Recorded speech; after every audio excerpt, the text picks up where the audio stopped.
أشهد أن لا إله إلا الله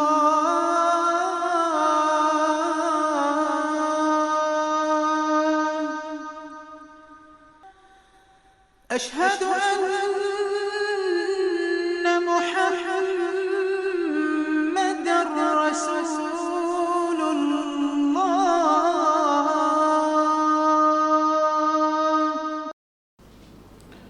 بسم الله الرحمن الرحيم الحمد لله رب العالمين والصلاة والسلام على نبينا ورسولنا محمد وعلى آله وأصحابه ومن تبعهم بإحسان إلى يوم الدين سبحانك لا علم لنا إلا ما علمتنا إنك أنت العليم الحكيم رب اشرح لي صدري ويسر لي أمري اللهم علمني ما ينفعني وانفعني بما علمتني கண்ணியத்திற்குரிய அல்லாஹுவின் அடியார்களே, அல்லாஹுவை போற்றி புகழ்ந்த பின் அல்லாஹுடைய தூதர் மீதும் அந்த தூதரின் குடும்பத்தார் தோழர்கள் மீதும் ஸலவாத்தும் சலாமும் ஓதிய பிறகு இந்த வகுப்பை ஆரம்பம் செய்கிறோம். அல்லாஹ் சுப்ஹானஹு வ தஆலா எனக்கும் உங்களுக்கும் நல்ல இல்மை, நல்ல அமலை, உறுதியான ஈமானை, அழகிய முடிவை தந்தருள்வானாக. ஆமீன். கண்ணியத்திற்குரியவர்களே, ஒரு சிறந்த கல்வியை நாம் படிக்கின்றோம். அல்லாஹுவின் புறத்திலிருந்து இறக்கப்பட்ட அவனுடைய கலாம் குர்ஆன் என்ற அல்லாஹுடைய அந்த சிஃபத்தை நாம் படிக்கின்றோம். இந்த குர்ஆன் தொடர்பான கல்விகளிலேயே மிக உயர்ந்த கல்வி. இந்த குர்ஆனின் மூலமாக நாம் ஈமானை படிக்கின்றோம், அமல்களை படிக்கின்றோம், மறுமையை தெரிந்து கொள்கிறோம், அல்லாஹுவை பற்றிய பண்புகளை, குணங்களை தெரிந்து கொள்கிறோம். மேலும் இந்த துன்யாவிலே நாம் பேண வேண்டிய ஹலால் ஹராமுடைய விஷயங்களையும் இந்த குர்ஆனின் மூலமாக நாம் தெரிந்து கொள்கிறோம். ஆகவேதான் அறிஞர்கள் எல்லோரிடத்திலும் கல்விகளில் மிக சிறந்த கல்வி குர்ஆனுடைய கல்வி, அதிலே குறிப்பாக தஃப்சீருடைய கல்வி. இந்த தஃப்சீருடைய கல்வியின் மூலமாகத்தான் குர்ஆனின் மூலமாக அல்லாஹு தஆலா என்ன நோக்கத்தை அவன் நாடுகின்றான், ஒவ்வொரு வசனத்தின் மூலமாக அல்லாஹுவிற்கு என்ன நோக்கம் என்பதை இந்த தஃப்சீருடைய இல்மின் மூலமாகத்தான் நாம் தெரிந்து கொள்கிறோம். இந்த தஃப்சீருடைய இல்மு இல்லை என்றால் அல்லாஹ்வுடைய ஒவ்வொரு வசனங்களை கொண்டு அல்லாஹுவிற்கு என்ன நோக்கம் என்பதை ஒரு காலம் தெரிந்து கொள்ளவே முடியாது. தர்ஜமா, மொழிபெயர்ப்பு என்பது அந்த அரபி பதத்தின் ஒரு வெளிப்பாடு, ஒரு சிறிய அர்த்தமே தவிர அல்லாஹுடைய நோக்கமாக அதை முழுமையாக நாம் சொல்லிவிட முடியாது. அல்லாஹுடைய நோக்கத்தின் ஒரு பெரும் பகுதியை இந்த தஃப்சீருடைய இல்மின் மூலமாகத்தான் நாம் தெரிந்து கொள்ள முடியும். அதிலும் குறிப்பாக நாம் இப்போது படித்து கொண்டிருக்கின்ற இந்த சூரத்துல் ஃபாத்திஹா மிக மிக முக்கியமான அத்தியாயம். நேற்று நாம் ரசூலுல்லாஹி ஸல்லல்லாஹு அலைஹி வஸல்லம் அவர்களுடைய நபிமொழியிலே பார்த்தது போன்று அஅலமு சூரத்தின் ஃபில் குர்ஆன், குர்ஆனுடைய சூறாக்களில் மிக மகத்தான சூரா. இப்படி ஒரு சூரா முந்திய எந்த வேதங்களிலும் இறக்கப்படவில்லை. ஏன் குர்ஆனிலும் இப்படி ஒரு அத்தியாயம் இல்லை. ஆகவே கண்ணியத்திற்குரியவர்களே, மிக கவனத்தோடும் உற்சாகத்தோடும் ஈடுபாட்டோடும் அல்லாஹ்விடத்திலே இந்த இல்மின் மூலமாக பெற வேண்டிய நன்மையை நீ எங்களுக்கு தா, இந்த நன்மையிலிருந்து நீ எங்களை இழக்க வைத்து விடாதே என்று பயந்தவர்களாகவும் துஆ செய்தவர்களாகவும் இந்த தஃப்சீர் வகுப்பை நாம் படிப்போமாக. அல்லாஹ் சுப்ஹானஹு வ தஆலா நல்ல நன்மைகளை நமக்கு தந்தருள்வானாக. ஆமீன். கண்ணியத்திற்குரிய சகோதரர்களே, சகோதரிகளே, நேற்று சூரத்துல் ஃபாத்திஹாவுடைய பெயர்கள், அதனுடைய சிறப்புகளை பார்த்தோம். அதன் பிறகு தஅவூத் என்ற அஊது பில்லாஹி மினஷ் ஷைத்தானிர் ரஜீம் அதற்குரிய ஒரு சின்ன விளக்கத்தை பார்த்தோம். பிறகு பிஸ்மில்லாஹிர் ரஹ்மானிர் ரஹீமுடைய கருத்தை பார்த்தோம். இன்று இன்ஷா அல்லாஹ் சூராவிற்குள் நாம் செல்வோம். இந்த சூராவின் தொடக்கத்தை பாருங்கள். அல்ஹம்து லில்லாஹி ரப்பில் ஆலமீன் அல்ஹம்து புகழ், லில்லாஹி அல்லாஹ்விற்கே, ரப் இறைவன், அல் ஆலமீன் அகிலத்தார்களின், அர் ரஹ்மானி பேரருளாளன், அர் ரஹீமி பேரன்பாளன். அகிலத்தார்களின் இறைவனாகிய பேரருளாளன் பேரன்பாளனாகிய அல்லாஹ்விற்கே எல்லா புகழும். அப்போ ரஹ்மான் என்பதை அருளாகவும் ரஹீம் என்பதை அன்பாகவும் நாம் குறிப்பிடுகின்றோம். ஏன்? அன்பு என்பது யாரை அல்லாஹு தஆலா விரும்புகின்றானோ அவர்களுக்கு கொடுக்கக்கூடியது, அதாவது மூமின்களுக்கு கொடுக்கக்கூடியது, அதை சுட்டி காட்டுவதற்காக. அருள் கருணை என்பது பொதுவானது, தேவையுள்ள எல்லோருக்கும், தான் படைத்த படைப்புகள் எல்லாவற்றுக்கும் பொதுப்படையாக அல்லாஹ் செய்யக்கூடிய ஒன்று. ஆகவே அல்லாஹ் சுப்ஹானஹு வ தஆலாவுடைய அந்த கண்ணியத்திற்குரிய அந்த பெயர்களில் அர் ரஹ்மான் என்பதை பேரருளாளன், அளவற்ற அருளாளன், அர் ரஹீம் பேரன்பாளன், நிகரற்ற அன்புடையோன் என்று அறிஞர்கள் மொழியாக்கம் செய்கிறார்கள். நான் உங்களுக்கு ஆரம்பத்திலிருந்து சொல்லிக் கொண்டு வருகிறேன், அறிவிப்புகளில் தஃப்சீர்களில் தபரி இப்னு கசீரில் வந்திருக்கக்கூடிய செய்திகளை நம்ம தொடர்ச்சியாக பார்த்து கொண்டு போவோம். ஏனென்றால் அது நாம் சொல்லக்கூடிய கருத்துக்களை விட மிக ஆழமானது. அப்போ அந்த தஃப்சீர்களில் வரக்கூடிய அறிவிப்புகளை படித்ததற்கு பிறகு இன்ஷா அல்லாஹ் ஒட்டுமொத்த சூறாவையும் நம்ம உங்களுக்கு விளக்குவோம், நம்ம எப்படி நம்முடைய லைஃப்பில் உணர வேண்டுமோ அந்த அடிப்படையில். இப்போ அல்ஹம்து புகழ், பொதுவாக தமிழில் செய்யப்படும் போது இந்த புகழ் என்று பொதுவாக சொல்லும் பொழுது எல்லா புகழும் என்று சொல்லுவோம். அதாவது புகழ் என்று எதையெல்லாம் நாம் வர்ணிக்கிறோமோ, புகழ் என்று எதையெல்லாம் நாம் வர்ணிக்கின்றோமோ அவை அனைத்தும் இங்கே எடுத்துக்கொள்ளப்படும். எங்கே, எப்போது, எப்படியெல்லாம் புகழ்ந்தாலும் அந்த புகழ்ச்சிகள் அல்லாஹ் ஒருவனுக்குத்தான். வானங்களில் புகழ்ந்தாலும் அந்த புகழ்ச்சியின் இறுதி அல்லாஹ்வுக்குத்தான். பூமியில் புகழ்ந்தாலும் சரி, இந்த துன்யாவில் புகழ்ந்தாலும் சரி, மறுமையில் புகழ்ந்தாலும் சரி, அல்லாஹுடைய புகழ்ச்சிக்கு அளவே இல்லை. எப்படி அல்லாஹு அக்பர், அல்லாஹ் மிக பெரியவனோ, அதுபோன்று அல்லாஹுடைய புகழ்ச்சி எல்லையற்றது, முடிவற்றது. அதை ஒரு எல்லையில் கொண்டு போய் நிறுத்திவிட முடியாது. இமாம் அபு ஜாஃபர் அத்-தபரி ரஹிமஹுல்லா சொல்கிறார்கள், அல்ஹம்துலில்லாஹ் என்பதற்கு அவர்கள் பொருள் சொல்கிறார்கள்.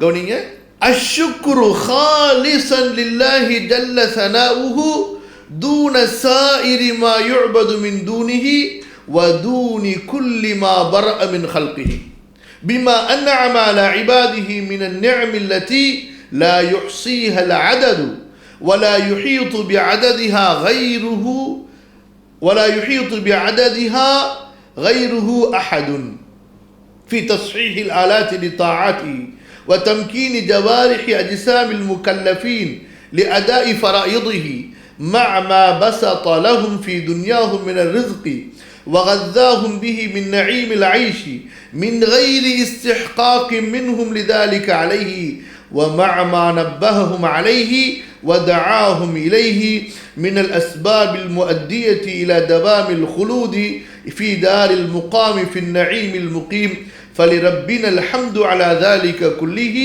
أولا وآخرا. பாருங்க, ரொம்ப சுருக்கமாக, அதாவது இமாம் அவர்கள் சொல்லக்கூடிய இந்த வாசகத்துக்கு மட்டும் நம்ம விளக்கமாக விரிவாக சொல்வதென்றால் அதுக்கே நமக்கு பல மணி நேரங்கள் வரும். அல்ஹம்துலில்லாஹ் என்ற அந்த அல்லாஹுவின் புகழ்ச்சியை எப்படி நாம் புரிந்து கொள்ள வேண்டும் என்று இமாம் அவர்கள் சொல்கிறார்கள். அல்ஹம்து புகழ். இந்த புகழ் என்ற வார்த்தையை அரபியிலே எந்த இடத்தில் மிக உள்ளத்தோடு, அதாவது உள்ளம் ஒன்றிணைந்து அன்போடு பாசத்தோடு செய்யப்பட்ட அருளை மதித்து செய்யப்படுமோ அந்த நன்றி தான் புகழ். இப்போ உதாரணமாக உங்களுக்கு ஒன்று சொல்கிறேன். தெருவில் நீங்கள் சென்று கொண்டிருக்கிறீர்கள். அப்போ உங்களுக்கு திடீரென்று ஒரு சின்ன தேவை ஏற்படுகிறது. அப்போ ஒருவர் உங்களுக்கு உதவி செய்கிறார். அந்த நேரத்தில் அவருக்கு நீங்கள் சொல்வீர்கள், நன்றி, ரொம்ப தேங்க்ஸ். சாதாரணமாக ஒரு நன்றி என்ற வார்த்தையை சொல்வீர்கள். நம்ம ஜஸாக் அல்லாஹு ஹைரா என்று சொல்கிறோம். பொதுவாக நன்றி என்ற வார்த்தையும் பயன்படுத்துவதில் தவறில்லை. நன்றி என்று சாதாரணமாக ஒரு வார்த்தை சொல்லப்படுகிறது.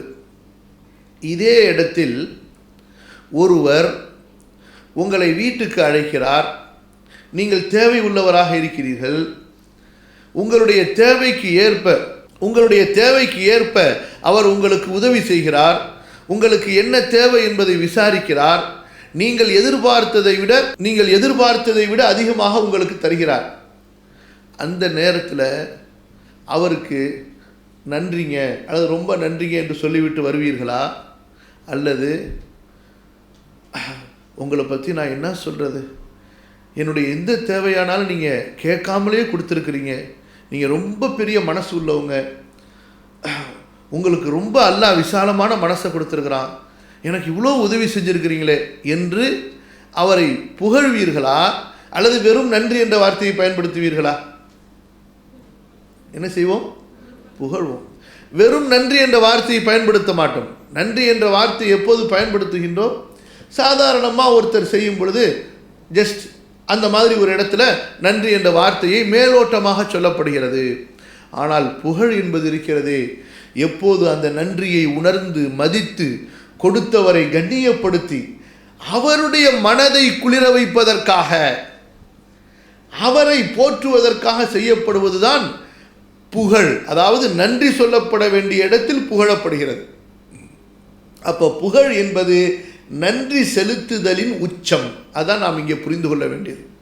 புகழ் என்பது என்ன? அது நன்றி செலுத்துவதற்குண்டான வெளிப்பாடு.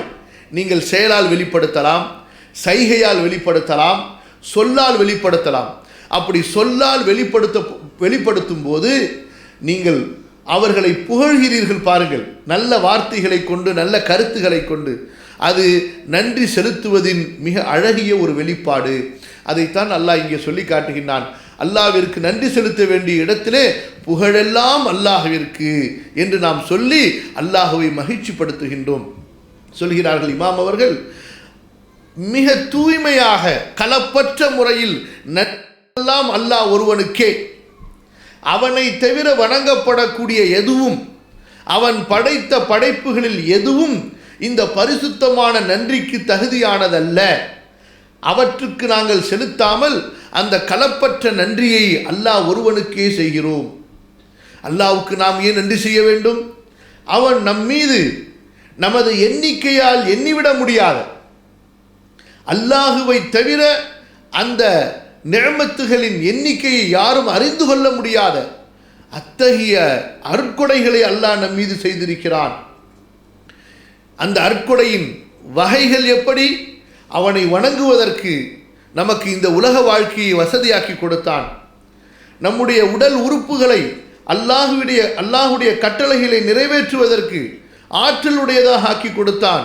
மேலும் இந்த துன்யாவிலே நமக்கு தேவையான ரிஸ்க்குகளை, வசதிகளை கொடுத்தான். வாழ்க்கைக்கு தேவையான வஸ்துக்களை அவன் படைத்து கொடுத்தான்.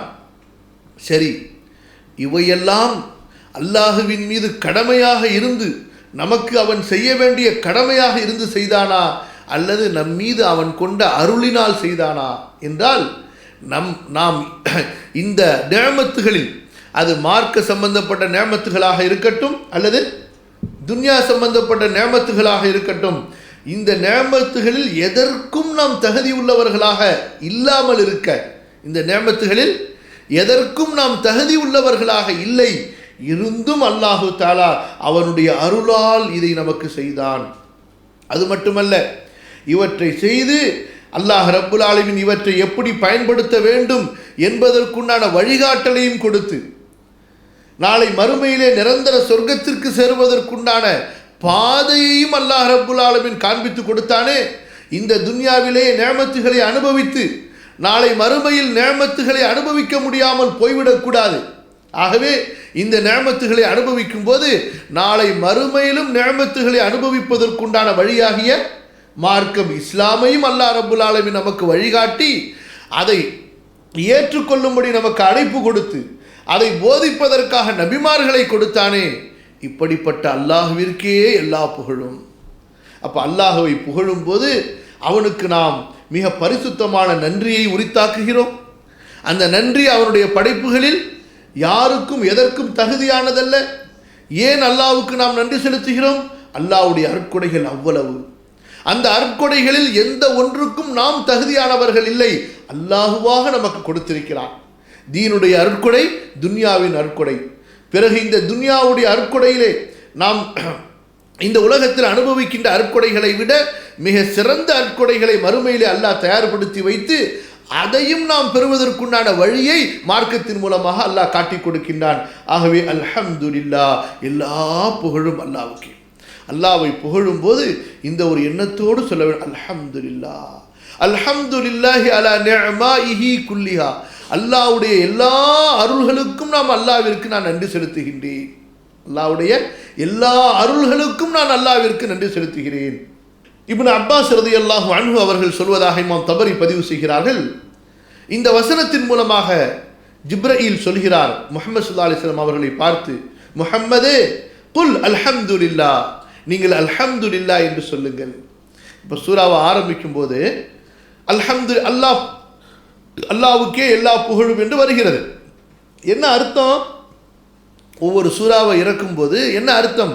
நபியே இந்த அத்தியாயத்தை ஓதுங்கள் என்று அங்கே ஜிப்ரீல் சொல்வாங்க. அதே போலதான் இங்கே என்ன அர்த்தம்? நபியே அல்ஹம்துலில்லாஹி ரப்பில் ஆலமீன் அர் ரஹ்மான் அர் ரஹீம் என்று நீங்கள் சொல்லுங்கள். அதாவது சொல்கிறார்கள் இப்னு அப்பாஸ், அஷ்ஷுக்ரு லில்லாஹ், நன்றி எல்லாம் அல்லாஹ்வுக்கே, வல் இஸ்திக்தாஉ லில்லாஹ் வல் இக்ராரு பிநிஅமதிஹி வ ஹிதாயதிஹி வ இப்திதாஇஹி. அல்லாஹ்வுடைய அருட்கொடைகளை ஒப்புக்கொண்டு அல்லாஹ்வுடைய வழிகாட்டுதலை ஏற்றுக்கொண்டு இந்த எல்லா அருட்கொடையும் அல்லாஹ்வின் புறத்திலிருந்தே தொடக்கமாக நமக்கு வந்தது என்பதை மனமாற ஏற்றுக்கொண்டு அல்லாஹ்வை நாம் புகழ்கிறோம். அப்போ இந்த அல்ஹம்து என்ற வார்த்தையில் ஒரு அலிஃப் லாம் என்ற ஒரு எழுத்து சேர்க்கப்பட்டிருக்கிறது. அல் என்ற வார்த்தை. இந்த அல் என்ற வார்த்தை என்ன கருத்தை கொடுக்கின்றது? ஜமீஉல் மஹாமித், எல்லா வகையான புகழ்களும், அது உள்ளத்தால் செய்தாலும் சரி, உடலால் செய்தாலும் சரி, நாவால் செய்தாலும் சரி, செல்வத்தால் செய்தாலும் சரி, ஜமீஉல் மஹாமித், எல்லா வகையான புகழ்கள் என்ற அர்த்தத்தை அந்த அலிஃப்லாம் கொடுக்கின்றது. அரபியில் அலிஃப்லாம் சேர்க்கப்படும் போது அது பல நோக்கங்களுக்காக சேர்க்கப்படும். இந்த இடத்தில் இந்த அல் என்பது ஜமீஅ, அனைத்து வகையான, எல்லா வகையான, பரிபூரணமான, சம்பூரணமான, நிறைவான என்ற கருத்தை கொடுக்கக்கூடியது. இந்த அல்ஹம்துலில்லாஹ் என்று சொல்லும் பொழுது இதை எப்படி விளக்குகிறார்கள் இமாம் தபரி அவர்கள்? மேலும் ஜமீஉல் மஹாமிதி பி உலூஹியத்திஹி தஆலா வ இன்ஆமிஹி அலா ஹல்கிஹி பிமா அன்அம பிஹி அலைஹிம் மின அன்-நிஅம் அல்லதி லா கிஃபாஅ லஹா ஃபித் தீனி வத் துன்யா வல் ஆஜிலி வல் ஆஜிலி. கொஞ்சம் நல்ல கவனமாக கேளுங்க. அல்லாஹ்வை புகழ்கிறோம். எப்படியெல்லாம் புகழ்கிறோம்? அவனை வணங்கி புகழ்கிறோம். அவன் வணங்க தகுதியானவன் என்பதை ஏற்றுக்கொண்டு அவனை புகழ்கிறோம். அவன் செய்த எல்லா அற்கொடைகளையும் ஏற்றுக்கொண்டு அங்கீகரித்து கொண்டு நாம் புகழ்கிறோம். அல்லாஹ்வுடைய அந்த அற்கொடைகள், தீனில் உள்ள அற்கொடை, துன்யாவில் உள்ள அற்கொடை, இம்மையில் கொடுக்கின்ற அற்கொடை, மறுமையில் கொடுக்கின்ற அற்கொடை, இந்த அற்கொடைகள் எல்லாம் இதற்கு சமமாக ஈடாக நாம் ஏதாவது ஒன்றை அல்லாஹ்வுக்கு செய்ய முடியுமா? சொல்லுங்க, முடியுமா? அறவே முடியாது. இப்போ பாருங்க, ஒரு கிளாஸ், ஒரு டம்ளர் தண்ணி குடிக்கிறீங்க. இந்த தண்ணிக்குண்டான நன்றியை நாம் செலுத்த முடியுமா? கண்டிப்பாக முடியாது. நீங்கள் இந்த தண்ணியை குடித்து விட்டு அல்ஹம்துலில்லாஹ் என்று சொல்கிறீர்கள். அல்ஹம்துலில்லாஹ் என்பது பின்னால் பார்க்க இருக்கிற மிகப்பெரிய ஒன்று. ஆனால் இந்த தண்ணீரை கொடுத்ததும் அல்லாஹ், குடிக்க வைத்ததும் அல்லாஹ், அதை உடலிலே சீரணமாக்குவதும் அல்லாஹு தஆலா. அது குடித்ததற்கு பிறகு அல்ஹம்துலில்லாஹ் என்று சொல்வதற்குண்டான வாய்ப்பை கொடுத்தவனும் அல்லாஹ். எத்தனை பேர் குடிக்கிறார்கள் தண்ணீர், ஆனால் அவர்களுக்கு சொல்வதற்கு வாய்ப்பு இருக்கிறதா? இல்லை. அப்போ அல்லாஹுவை புகழ்வதற்கு நமக்கு ஒரு வாய்ப்பு கிடைத்திருக்கிறது என்றால் இதுவும் அல்லாஹுடைய நிஅமத்தாகும். அப்போ அல்லாஹுடைய நிஅமத்துகளில் அது தீன் சம்பந்தப்பட்ட நிஅமத்தாக இருக்கட்டும், துன்யா சம்பந்தப்பட்ட நிஅமத்தாக இருக்கட்டும், அந்த எந்த ஒரு நிஅமத்துக்கும் நாம் ஈடு இணையை கற்பித்து விட முடியாது. உமர் ரலியல்லாஹு அன்ஹு அவர்கள் தங்களது தோழர்களிடத்திலே பேசிக் கொண்டிருக்கிறார்கள். அங்கே அலி ரலியல்லாஹு அன்ஹு அவர்கள் அமர்ந்திருக்கிறார்கள். இதுதான் சஹாபாக்களுடைய அழகிய பண்பு. தான் எவ்வளவுதான் வயதிலே மூத்தவர்களாக இருந்தாலும் சரி, தன்னுடைய சபையில் வயது குறைவானவர்கள் இருந்தாலும் சரி, அவர்களுக்கு கல்வி அதிகமாக இருக்குமேயானால் கல்வி சம்பந்தப்பட்ட விஷயங்களை தேடுவதிலும் அவர்களிடமிருந்து கற்றுக்கொள்வதிலும் நபித்தோழர்கள் ஒரு காலம் வெட்கப்பட்டதில்லை. எதை நாம் இன்று செய்கிறோமோ, நமக்கு உலக விஷயங்களிலெல்லாம் வெட்கம் இருக்காது. ஆனால் இல்மு, மார்க்க இல்மு என்று வந்துவிட்டால் நம்மை வெட்கம் சூழ்ந்து கொள்ளும். இங்கே பாருங்கள், உமர் அவர்கள் ஹலீஃபாவாக இருக்கிறார்கள். நபித்தோழர்களிலே எவ்வளவு பெரிய சஹாபி, அலியை விட சிறப்பிற்குரியவர் அலி ரலியல்லாஹு அன்ஹு உட்கார்ந்திருக்கிறார்கள். அலிக்கு இது குறித்து கண்டிப்பாக விளக்கம் தெரியும் என்று அறிந்தபோது உமர் அவர்கள் சொல்கிறார்கள், தோழர்களே, சுப்ஹானல்லாஹ் என்பதற்குண்டான விளக்கத்தை தெரிந்து கொண்டோம், லா இலாஹ இல்லல்லாஹ் என்பதற்குண்டான விளக்கத்தை தெரிந்து கொண்டோம், அல்ஹம்துலில்லாஹ் என்பதற்குரிய விளக்கம் என்ன கேட்கிறார்கள். அதற்கு அலி அவர்கள் பதில் சொல்கிறார்கள், உமரே, இந்த அல்ஹம்துலில்லாஹ் என்பதற்கு என்ன விளக்கத்தை நாம் சொல்ல முடியும்? இந்த ஒரு விஷயத்தை புரிந்து கொள்ளுங்கள், கலிமத்துன் ரதியல்லாஹு லினஃப்ஸிஹி, கலிமத்துன் ரதியஹல்லாஹு லினஃப்ஸிஹி, அல்லாஹு தஆலா தனக்கென திருப்தி கொண்ட, அல்லாஹு தஆலா தனக்கென திருப்தி கொண்ட ஒரு வார்த்தை. அதாவது நீங்கள் அல்லாஹுவை திருப்திப்படுத்த, மகிழ்ச்சிப்படுத்த வேண்டுமா, அல்ஹம்துலில்லாஹ் சொல்லுங்கள். அதான் இதற்கு விளக்கம். இதற்கு வேறு என்ன விளக்கத்தை, வியாக்கியானத்தை நான் சொல்ல முடியும்? அல்லாஹுவை திருப்திப்படுத்துவதற்காக அல்லாஹ் அடியார்களுக்கு கற்றுக் கொடுத்த வார்த்தை. நான் சொல்றது புரியுதுங்களா? அல்ஹம்துலில்லாஹ் என்ற வார்த்தையை சொல்லும் பொழுது அல்லாஹுவை நான் இதன் மூலமாக திருப்திப்படுத்துகிறேன் என்ற உணர்வோடு சொல்ல வேண்டும்.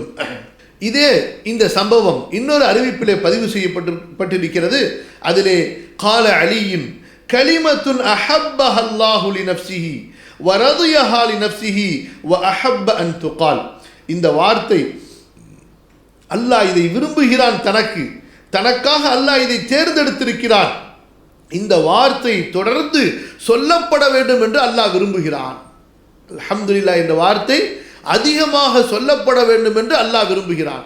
நீங்கள் அல் குர்ஆனை திறந்து பார்த்தால் தெரியும், நூற்றுக்கணக்கான இடங்களிலே அல்ஹம்துலில்லாஹி ரப்பில் ஆலமீன் என்ற வாசகம் இடம்பெற்றிருக்கும். அல்ஹம்துலில்லாஹ் எத்தனை அத்தியாயங்கள், அதனுடைய தொடக்கங்கள் இந்த அல்ஹம்து என்பதை கொண்டு ஆரம்பம் செய்யப்பட்டிருக்கிறது.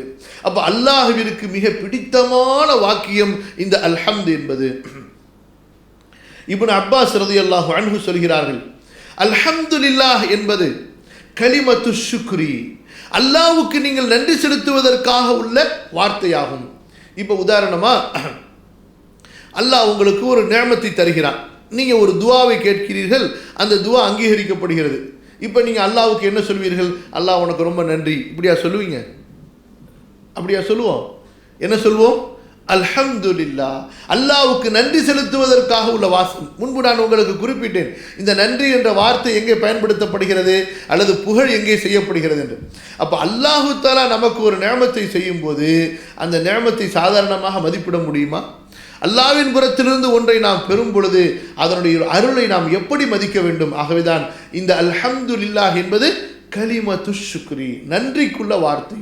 வ இதா கால அல் அப்து அல்ஹம்துலில்லாஹ், அடியான் அல்ஹம்துலில்லாஹ் என்று சொல்லிவிட்டால் அல்லாஹ் சொல்கிறான், ஷக்கரனி அப்தி, என் அடியான் எனக்கு நன்றி செலுத்தி விட்டான். அப்போ உங்களுக்கு அல்லாஹ் செய்திருக்கக்கூடிய அருட்கொடைகளுக்கு மிக அதிகம் நன்றி உள்ளவர்களாக நீங்கள் இருக்க வேண்டும் என்றால் நாம் சொல்ல வேண்டிய வார்த்தை என்ன? அல்ஹம்துலில்லாஹ். ஆகவேதான் ஒரு ஆடை அணிகிறோம், அது பழையதாக இருக்கட்டும் புதிதாக இருக்கட்டும், என்ன துஆ செய்கிறோம்? அங்கே என்ன துஆ கேட்கிறோம்? அல்ஹம்துலில்லாஹில்லதி கஸானி ஹாதா. உணவு சாப்பிடுகிறோம், அல்ஹம்துலில்லாஹில்லதி அத்அமனி ஹாதா. எந்த ஒரு விஷயமாக இருக்கட்டும், ஒரு அருளை நாம் பெறும் பொழுது தண்ணீர் குடிக்கிறோம், ஒரு மிடறு தண்ணீர் தான், அல்ஹம்துலில்லாஹ். அப்போ அல்லாஹ்வுக்கு நன்றி செலுத்துவதற்காக உள்ள வார்த்தை இது.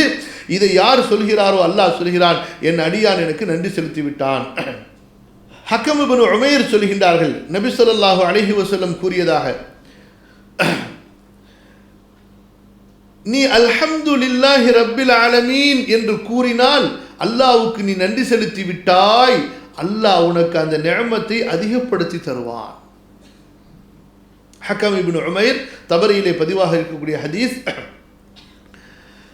அல்ஹம்துலில்லாஹி ரப்பில் ஆலமீன், புகழிலேயே முழுமையான புகழ் அல்ஹம்துலில்லாஹி ரப்பில் ஆலமீன். இதை செய்யும் பொழுது அல்லாஹ் சொல்கிறான், அது ரசூலுல்லாஹி ஸல்லல்லாஹு அலைஹி வஸல்லம் சொல்கிறார்கள், நீங்கள் அல்லாஹ்வுக்கு நன்றி செலுத்தி விட்டீர்கள், அல்லாஹ் உங்களுக்கு இந்த நிஅமத்தை அதிகப்படுத்துவான்.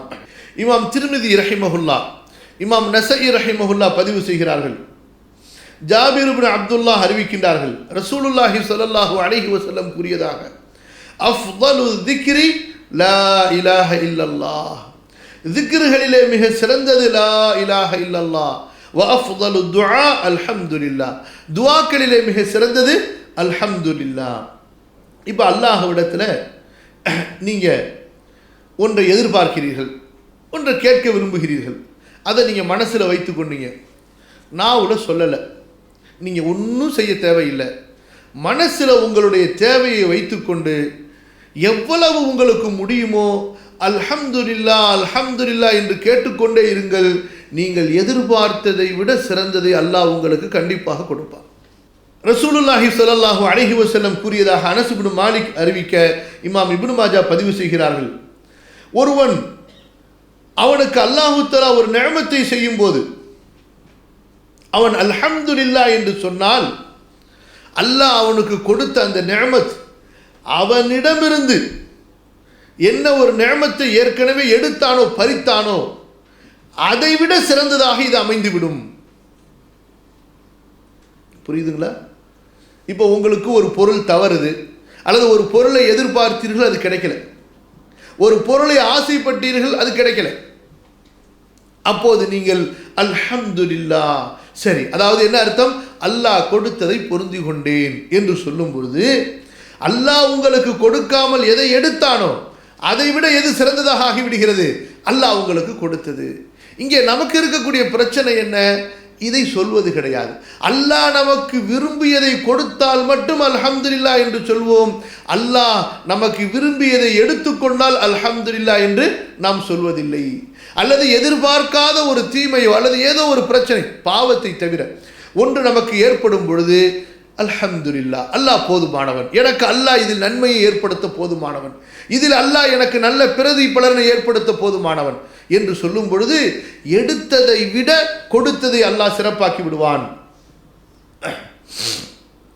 மேலும் இமாம் குர்துபி பதிவு செய்கிறார்கள், அனஸ் இப்னு மாலிக் ரலியல்லாஹு அன்ஹு அறிவிப்பதாக, லவ் அன்ன துன்யா பிஹதாஃபீரிஹா ஃபீ யதி ரஜுலின் மின் உம்மதி, எனது உம்மத்துடைய ஒரு மனிதனின் கரத்திலே உலகமெல்லாம் இருக்கிறது, கிழக்கிலிருந்து மேற்கு வரை, வடக்கிலிருந்து தெற்கு வரை. அவன் சொல்கிறான் அல்ஹம்துலில்லாஹ் என்று. நபி ஸல்லல்லாஹு அலைஹி வஸல்லம் சொன்னார்கள், அவன் சொன்ன அல்ஹம்துலில்லாஹ் அவனிடத்தில் இருக்கக்கூடிய துன்யாவின் நிஅமத்துகளை விட மிக சிறந்ததாக ஆகிவிடும். சரியா இல்லையா? ஏன்? அவனுடைய இந்த துன்யாவுடைய கிழக்கிலிருந்து மேற்கு வரை, வடக்கிலிருந்து தெற்கு வரை உள்ள எல்லா நிஅமத்துகளுக்கும் அவன் சொந்தக்காரனாக ஆனாலும் இந்த எல்லா நிஅமத்துகளும் துன்யாவிலே அழிந்துவிடும், அல்ஹம்துலில்லாஹ் அழியாது. இந்த அல்ஹம்துலில்லாஹ் நாளை மறுமையிலே இவனோடு சொர்க்கத்திற்கு வரும், நாளை மறுமையிலே இதனுடைய அழியாத நிரந்தரமான நிஅமத்துகளை, நன்மைகளை அவன் பெறப்போகிறான். ஆகவேதான் அல்லாஹ் சுப்ஹானஹு வ தஆலா சூரத்துல் கஹ்ஃபுடைய 46வது வசனத்திலே சொல்கிறான், அல் மாலு வல் பனூன ஜீனத்துல் ஹயாத்தித் துன்யா வல் பாக்கியாத்துஸ் ஸாலிஹாத்து கைருன் இன்த ரப்பிக ஸவாபா வ கைருன் அமலா. செல்வங்கள், ஆண், இந்த உலக வாழ்க்கையின் அலங்காரங்கள், நிரந்தரமான நன்மைகள் அல்லாஹ்விடத்திலே உங்களுக்கு கிடைக்கக்கூடிய கூலியால் மிக சிறந்தவை, அதுதான் நீங்கள் ஆசைப்படுவதற்கும் மிக சிறந்தவை. கவனிங்க, வசனம் என்ன சொல்கிறது? காசு, பணம், பிள்ளைகள் எல்லாம் இந்த துன்யாவுடைய அலங்காரம் தான். அலங்காரம் என்றால் என்னங்க அர்த்தம்?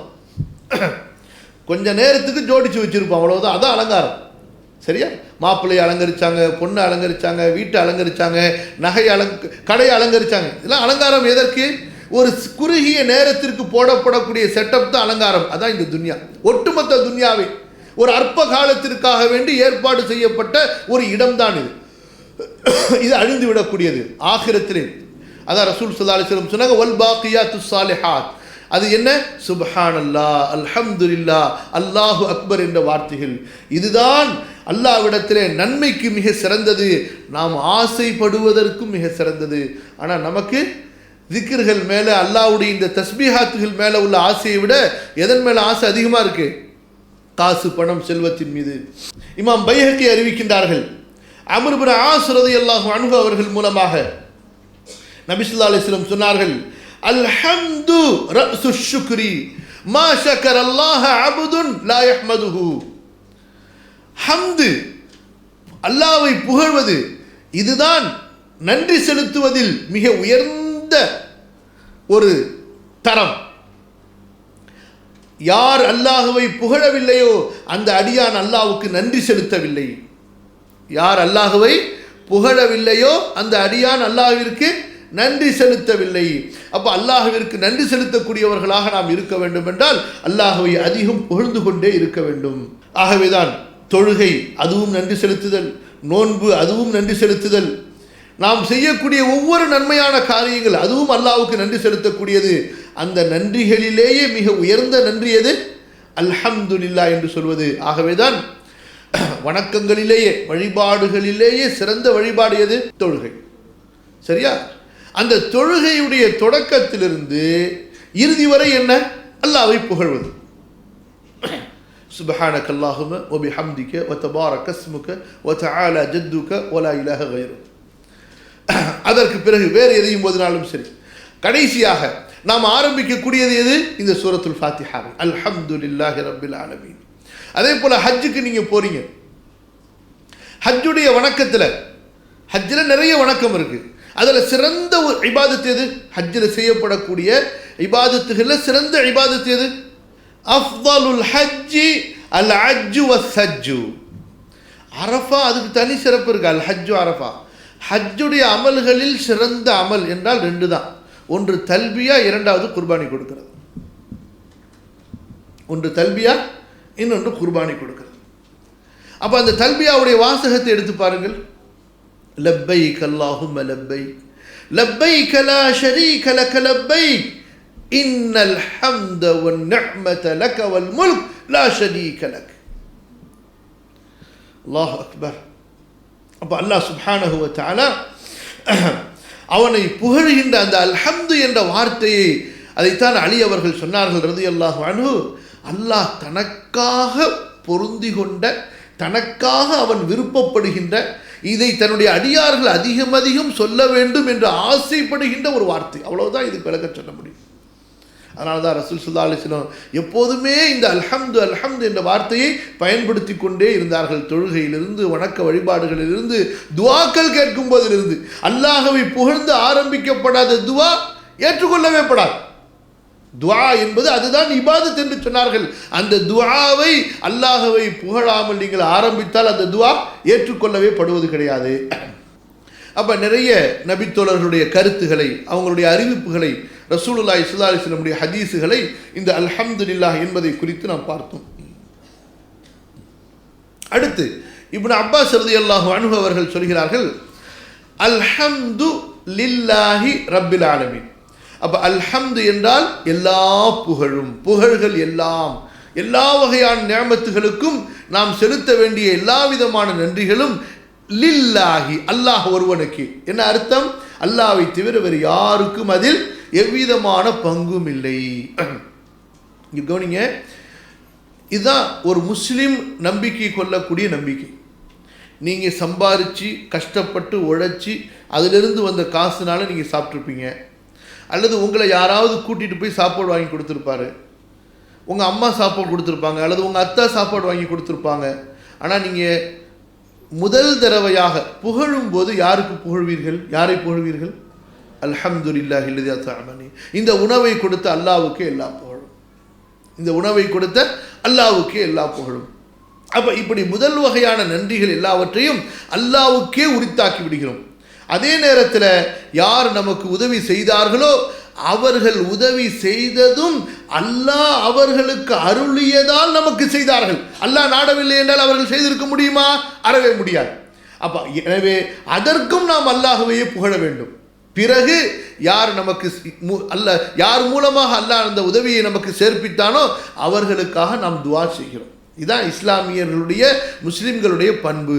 அல்லாஹும்ம அத்இம் மன் அத்அமனா வஸ்கி மன் சகானா அல்லாஹும்ம பாரிக் லஹும் ஃபீமா ரஸக்தஹும் வக்ஃபிர் லஹும் வர்ஹம்ஹும். நம்ம மாற்றார்களை போன்று வாயால் புகழ்ந்து விட்டு உள்ளத்தால் ஏசக்கூடியவர்கள் அல்ல. நாம் நன்றி செலுத்துவது அல்லாஹ்வுடைய அடியார்களுக்கு யார் மூலமாக நமக்கு நேமத்துகள் கிடைத்தனவோ அல்லது துன்யாவுடைய ஏதாவது உதவிகள் கிடைத்தனவோ அவர்களுக்கு நாம் நன்றி செலுத்துவது எப்படி செலுத்துவோம்? அவர்களுக்கு துஆ செய்வதின் மூலமாக. அல்லாஹ்வுக்கு நாம் நன்றி செலுத்துவோம் எப்படி? அல்லாஹ்வை புகழ்வதின் மூலமாக. அல்லாஹ்வுடைய அடியார்களுக்கு நாம் நன்றி செலுத்துவோம் அவர்களுக்காக அல்லாஹ்விடத்திலே துஆ கேட்பதின் மூலமாக. ஒருத்தர் வீட்டுக்கு போய் சாப்பிட்றீங்க, அவருக்கு சொல்றீங்க அக்கல தஆமக்குமுல் அப்ரார், நல்லவர்கள் உங்களது உணவை சாப்பிடட்டும். வஃப்தர இந்தக்குமுஸ் ஸாயிமூன், நோன்பாளிகள் உங்களது இல்லத்திற்கு வந்து நோன்பு திறக்கட்டும். வஸல்லத அலைக்குமுல் மலாயிகா, வானத்தின் மலக்குகள் உங்களுக்காக அல்லாஹ்விடத்திலே பாவ மன்னிப்பின் துஆவை கேட்கட்டும். அப்ப இந்த மாதிரியான துஆக்களை ரசூல் ஸல்லல்லாஹு அலைஹி வஸல்லம் கற்றுத் தந்திருக்கின்றார்கள். எப்போது சொல்வதற்கு? அல்லாஹ்வுடைய அடியார்கள் மூலமாக ஏதாவது உதவியோ ஏதாவது நேமத்துகளோ நமக்கு அல்லாஹ்வின் புறத்திலிருந்து கொடுக்கப்படும் போது அந்த அடியார்களுக்கு நாம் நன்றி செலுத்துவதற்காக அவர்களுக்கு நாம் செய்ய வேண்டியது நல்ல துஆக்கள். அதனால தான் பொதுவாக எல்லா நேரத்திலையும் செய்யப்படக்கூடிய ஒரு துஆவாக ஜஸாக்கல்லாஹு ஹைரா, அல்லாஹ் உங்களுக்கு நற்கூலியை இதற்கு பகரமாக தருவானாக. இந்த வார்த்தையில லில்லாஹி என்பது அல்லாஹ்விற்கு மட்டும் அந்த புகழை நாம் குறிப்பாக்கி விடுகின்றோம், விசேஷமாக்கி விடுகின்றோம். அதற்கு பிறகு ரப்பில் ஆலமீன், ரப்பு கவனிங்க, இந்த ரப் என்ற வார்த்தையை கொஞ்சம் பார்க்கணும். அடுத்தது அல் ஆலமீன். ரப் என்றால் இறைவன், இரட்சகன், அதுபோன்று தலைவன், பரிபாலிக்கக்கூடியவன், வளர்க்கக்கூடியவன், உரிமையாளன், சொந்தக்காரன், உடையவன் என்று இவ்வளவு விசாலமான பொருள்களை உடையது. அப்ப அல் ஆலமீன், அல் ஆலமீன் என்பது அல் ஆலம் என்பதனுடைய பன்மை. ஆலம் என்றால் உலகம், அல் ஆலமீன் என்றால் எல்லா உலகங்கள். அப்போ உலகம் என்று அதாவது என்னென்ன வகையான உலகத்தை நீங்கள் கற்பனை செய்கிறீர்களோ, மனிதர்கள் ஒரு உலகம், ஜின்கள் ஒரு உலகம், பறவைகள் ஒரு உலகம், மீன்கள் ஒரு உலகம், மலக்குகள் ஒரு உலகம், வானங்கள் ஒரு உலகம், பூமிகள் ஒரு உலகம், இப்படி இந்த பிரபஞ்சத்தில் அல்லாஹ் படைத்திருக்கக்கூடிய எத்தனை வகையான உலகங்கள் இருக்கின்றனவோ அந்த எல்லா உலகங்களுக்கும் யார்தான் சொந்தக்காரன்? அல்லாஹ் ஒருவன் தான். யார்தான் உரிமையாளன்? அல்லாஹ் ஒருவன் தான். யார்தான் அவற்றை படைத்து பரிபாலிக்கக்கூடியவன்? அல்லாஹ் ஒருவன் தான். அப்ப ரப்பில் ஆலமீன், அகிலத்தார்கள் அனைவரையும், மனிதர்கள், ஜின்கள், பறவைகள். இமாம் அபுல் ஆலியா சொல்கின்றார்கள், இந்த பிரபஞ்சத்தில் அல்லாஹ் படைத்திருக்கக்கூடிய படைப்புகள் 18,000 இனங்களை கொண்டது. அந்த ஒவ்வொரு இனத்தில் எத்தனையோ ஆயிரங்கள் இருக்கின்றன. இப்படி மனித கற்பனையால் சூழ்ந்து அறிய முடியாத பிரபஞ்சங்களையும் பிரபஞ்சத்தின் படைப்புகளையும் படைத்திருக்கின்றான் ரப்பில் ஆலமீன். அவற்றை படைத்து பரிபாலிக்கின்றான். பரிபாலித்தல் என்றால் என்ன? உருவாக்குவது, உருவாக்குவதை அழகிய முறையில் திட்டமிட்டு செயல்படுத்துவது, செயல்படுத்தும் போது அவற்றுக்கு தேவையான அனைத்து காரியங்களையும் அழகிய முறையில் நிர்வகிப்பது, இதுதான் பரிபாலித்தல் என்று சொல்லப்படும். அப்ப ரப்பு என்ற வார்த்தைக்கு பரிபாலிக்கக்கூடியவன், அதுபோன்று உரிமையாளன், சொந்தக்காரன் என்ற விசாலமான பொருள்கள் இருக்கின்றன. இந்த ரப்பு என்பதை ரப்பு என்று சொல்லும் பொழுது அல்லாஹ் ஒருவனுக்கு மட்டும்தான் சொல்ல வேண்டும். வேறு ஏதாவது ஒன்றோடு இணைத்து சொல்லும் பொழுது ரப்பு என்பது மற்றவர்களுக்கும் சொல்லப்படும். உதாரணமாக ரப்புத்தார், வீட்டின் உரிமையாளன், ரப்புல் பைத், வீட்டினுடைய சொந்தக்காரன். அந்த மாதிரி எப்படி சூரா யூசுஃபில் நீங்கள் படித்திருக்கலாம். யூசுப் அலைஹிஸ்ஸலாத்து வஸலாம் ஃபர்ஜா இலா ரப்பிக, உன்னுடைய ரப்பிடத்திலே, அதாவது உன்னுடைய அரசனிடத்திலே நீ திரும்ப செல். அப்ப அங்க ரப்பு என்பது அரசர்களுக்கு பயன்படுத்தப்பட்டிருக்கிறது. அப்ப சொல்கிறார்கள் இப்னு அப்பாஸ் ரலியல்லாஹு அன்ஹு, அல்ஹம்துலில்லாஹி ரப்பில் ஆலமீன் என்பதற்கு என்ன அர்த்தம் என்றால், அல்ஹம்துலில்லாஹி அல்லதி லஹுல் ஹல்கு குல்லுஹு அஸ்ஸமாவாத்து வல் அர்துன வமன் ஃபீஹின்ன வமா பைனஹுன்ன மிம்மா நஅலமு வ மிம்மா லா நஅலம். சொல்கிறார்கள், அல்லாஹ்வுக்கே எல்லா புகழும். அவன் எப்படிப்பட்டவன்? எல்லா படைப்புகளும் அவனுக்கே உரியவை, அவனுக்கே சொந்தமானவை. அல்லாஹுவை தவிர எல்லாமே படைக்கப்பட்டவை. அப்ப எல்லா படைப்புகளும் யாருக்கு மட்டும் சொந்தமானவை? அல்லாஹ்வுக்கு மட்டும் சொந்தமானவை. அதில் வானங்கள், பூமிகள், வானத்தில் உள்ளவர்கள், பூமியில் உள்ளவர்கள், இந்த இரண்டுக்கும் இடையில் உள்ளவர்கள், நாம் அறிந்தவர்கள், நாம் அறியாதவர்கள் எல்லாமே வந்துருவாங்க. எவ்வளவு அழகான வார்த்தை சொல்கிறார்கள். மிம்மா நஅலமு வ மிம்மா லா நஅலம். நாம் அவர்களை அறியட்டும், நாம் அவர்களை அறியாமல் போகட்டும். நாம் அறிந்த படைப்பினங்களாக இருக்கட்டும், நாம் அறியாத படைப்பினங்களாக இருக்கட்டும், எல்லா படைப்புகளும், வானங்கள், வானத்தில் உள்ளவர்கள், பூமி, பூமியில் உள்ளவர்கள் எல்லோரும் அல்லாஹ்வுக்கே சொந்தமானவர்கள், அல்லாஹ்வுக்கே உரியவர்கள். அப்ப இதே கருத்து சற்றேறக்குறைய சில வார்த்தைகள் அதிகமாக, சில வார்த்தைகள் குறைவாக இப்னு அப்பாஸ் ரலியல்லாஹு அன்ஹு அவர்களின் மூலமாக பல அறிவிப்புகளிலே நமக்கு காண கிடைக்கின்றன. இன்னும் சில அறிஞர்கள் இப்னு அப்பாஸ் ரலியல்லாஹு அன்ஹு அவர்களிடமிருந்து அல் ஆலமீன் என்பதற்கு அல் ஜின்னு வல் இன்ஸ், மனிதர்கள், ஜின்கள் என்ற அர்த்தத்தையும் தருகிறார்கள். அப்போ மனிதர்கள், ஜின்களுடைய இறைவனாகிய அல்லாஹ்விற்கே எல்லா புகழும். அப்போ அல்லாஹ்வுடைய படைப்பிலேயே முக்கல்லஃப் என்று சொல்லப்படுகின்ற, அதாவது சட்டங்களை கொண்டு கட்டளையிடப்பட்ட படைப்புகள் யார்? மனிதர்கள், ஜின்கள். இந்த மனிதர்கள், ஜின்களுக்குத்தான் அல்லாஹு தஆலா அறிவை கொடுத்திருக்கிறான். ஆறாவது ஒரு அறிவை கொடுத்திருக்கின்றான். இந்த மனிதர்களுக்குத்தான் அல்லாஹு தஆலா ஆறாவது ஒரு அறிவை கொடுத்திருக்கிறான். தேர்ந்தெடுக்கக்கூடிய ஒரு உரிமையை அல்லாஹ் ரப்புல் ஆலமீன் கொடுத்திருக்கின்றான். அப்போ ஆகவே மனிதர்கள், ஜின்களுடைய இறைவன் என்று சொல்லும் பொழுது, மனிதர்கள், ஜின்களுடைய இறைவன் என்று சொல்லும் பொழுது எல்லா படைப்புகளும் அவற்றுக்குள் வந்து விடுகின்றார்கள். அடுத்து அர் ரஹ்மான் அர் ரஹீம். இந்த அர் ரஹ்மான் அர் ரஹீமுக்கு நம்ம விளக்கம் முன்னாடி சொல்லி இருக்கின்றோம். பிறகு மாலிகி யௌமித்தீன். மாலிக் சில கிராஅத்துகளில் மலிகி என்றும் வருகிறது. மலிக் என்றால் அரசன், மாலிக் என்றால் உரிமையாளன், அதிபதி, சொந்தக்காரன். யௌம் என்றால் நாள், அத்தீன் என்றால் கூலி. கூலி என்றால் நீங்கள் ஒரு காரியத்தை செய்ததற்கு பிறகு அதற்கு பிரதிபலனாக கொடுக்கப்படக்கூடிய ஒன்றுக்கு, அது பணமாக இருக்கட்டும், பொருளாக இருக்கட்டும், வேறு எந்த ஒன்றாக இருக்கட்டும், அதற்காக கொடுக்கப்படக்கூடியதற்கு தான் கூலி என்று சொல்லப்படும். நீங்கள் ஒரு காரியத்தை செய்ததற்கு பிறகு அந்த காரியத்திற்காக உங்களுக்கு கொடுக்கப்படக்கூடிய பிரதிபலன், ஊதியமாக இருக்கட்டும், அல்லது பதவியாக இருக்கட்டும், அல்லது வேறொன்றாக இருக்கட்டும்.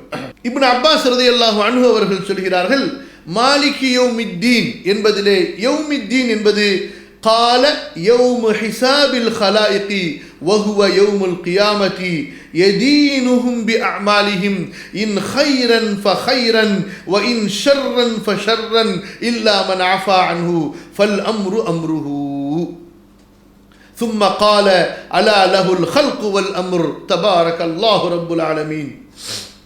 இப்னு அப்பாஸ் சொல்கின்றார்கள், யௌமுத்தீன் என்றால், அதாவது யௌமு ஹிசாபில் ஹலாயிகி, படைப்புகளை அல்லாஹ் விசாரிக்கக்கூடிய நாள். படைப்புகளை அல்லாஹ் விசாரிக்கக்கூடிய நாள், விசாரணை நாள். இது ஒரு அர்த்தம். தீன் என்பதற்கு ஒரு அர்த்தம் கூலி கொடுத்தல், அதை நம்ம எழுதியிருக்கிறோம், அதுவும் வரும் பின்னாடி. இன்னொரு அர்த்தம் ஹிசாப், விசாரணை நாள், அதாவது மறுமை நாள். எதீனுஹும், அந்த மறுமை நாளிலே அல்லாஹ் கூலி கொடுப்பான். எதீன் தான எதீனு, கூலி கொடுப்பான் அடியார்களுக்கு, படைப்புகளுக்கு.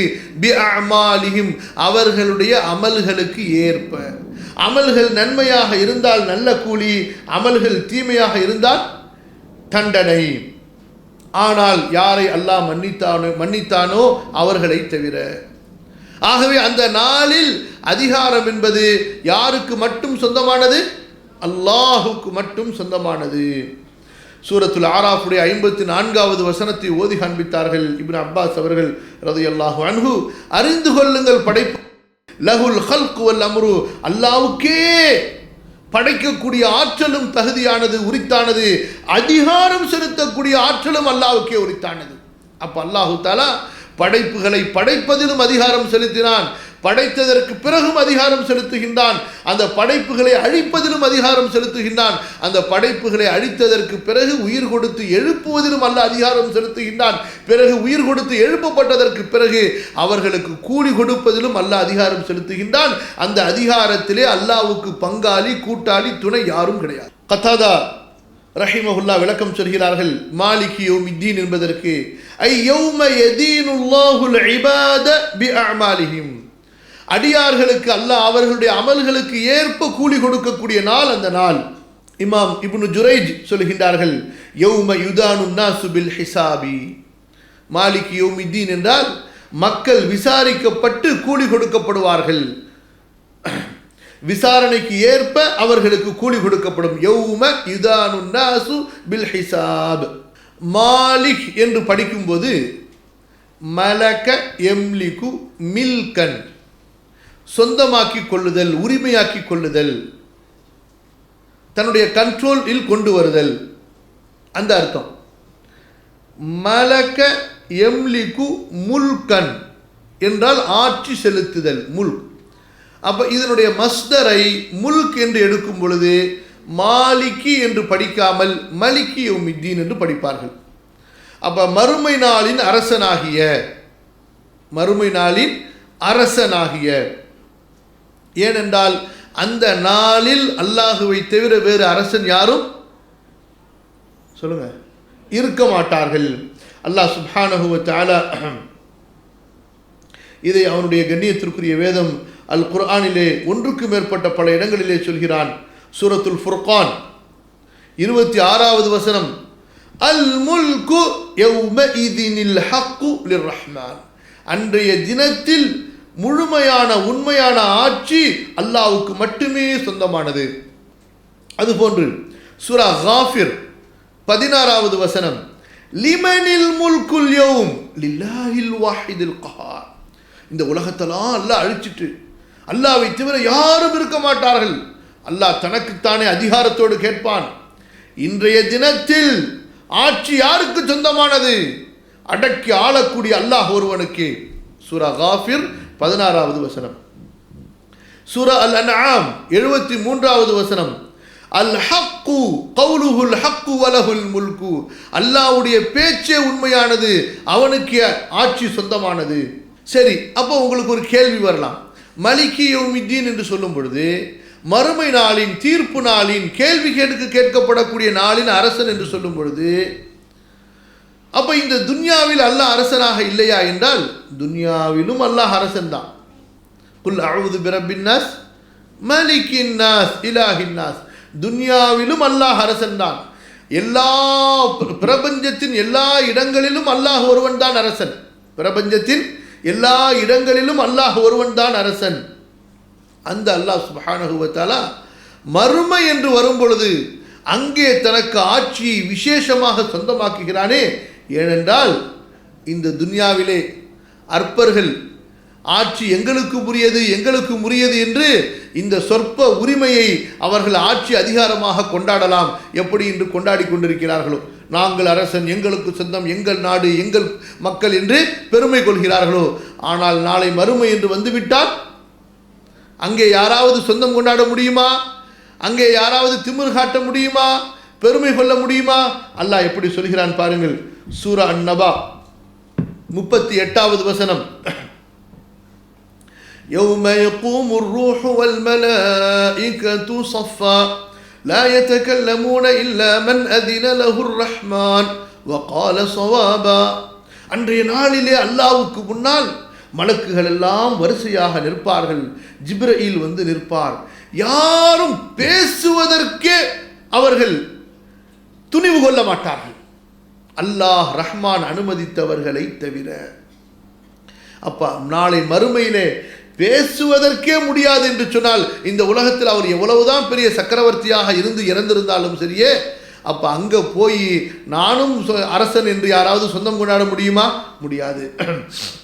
அதே போல சூரா தாஹா 108வது வசனம், வஹஷஅத்தில் அஸ்வாத்து லிர்ரஹ்மான், அன்றைய தினத்தில் சப்தங்கள் எல்லாம் அப்படியே அமைதியாகிவிடும். ஃபலா தஸ்மஉ இல்லா ஹம்சா, மென்மையான முனகல்கள், அது மென்மையான அந்த சப்தங்களை தவிர எதையும் நீங்கள் கேட்க மாட்டீர்கள்.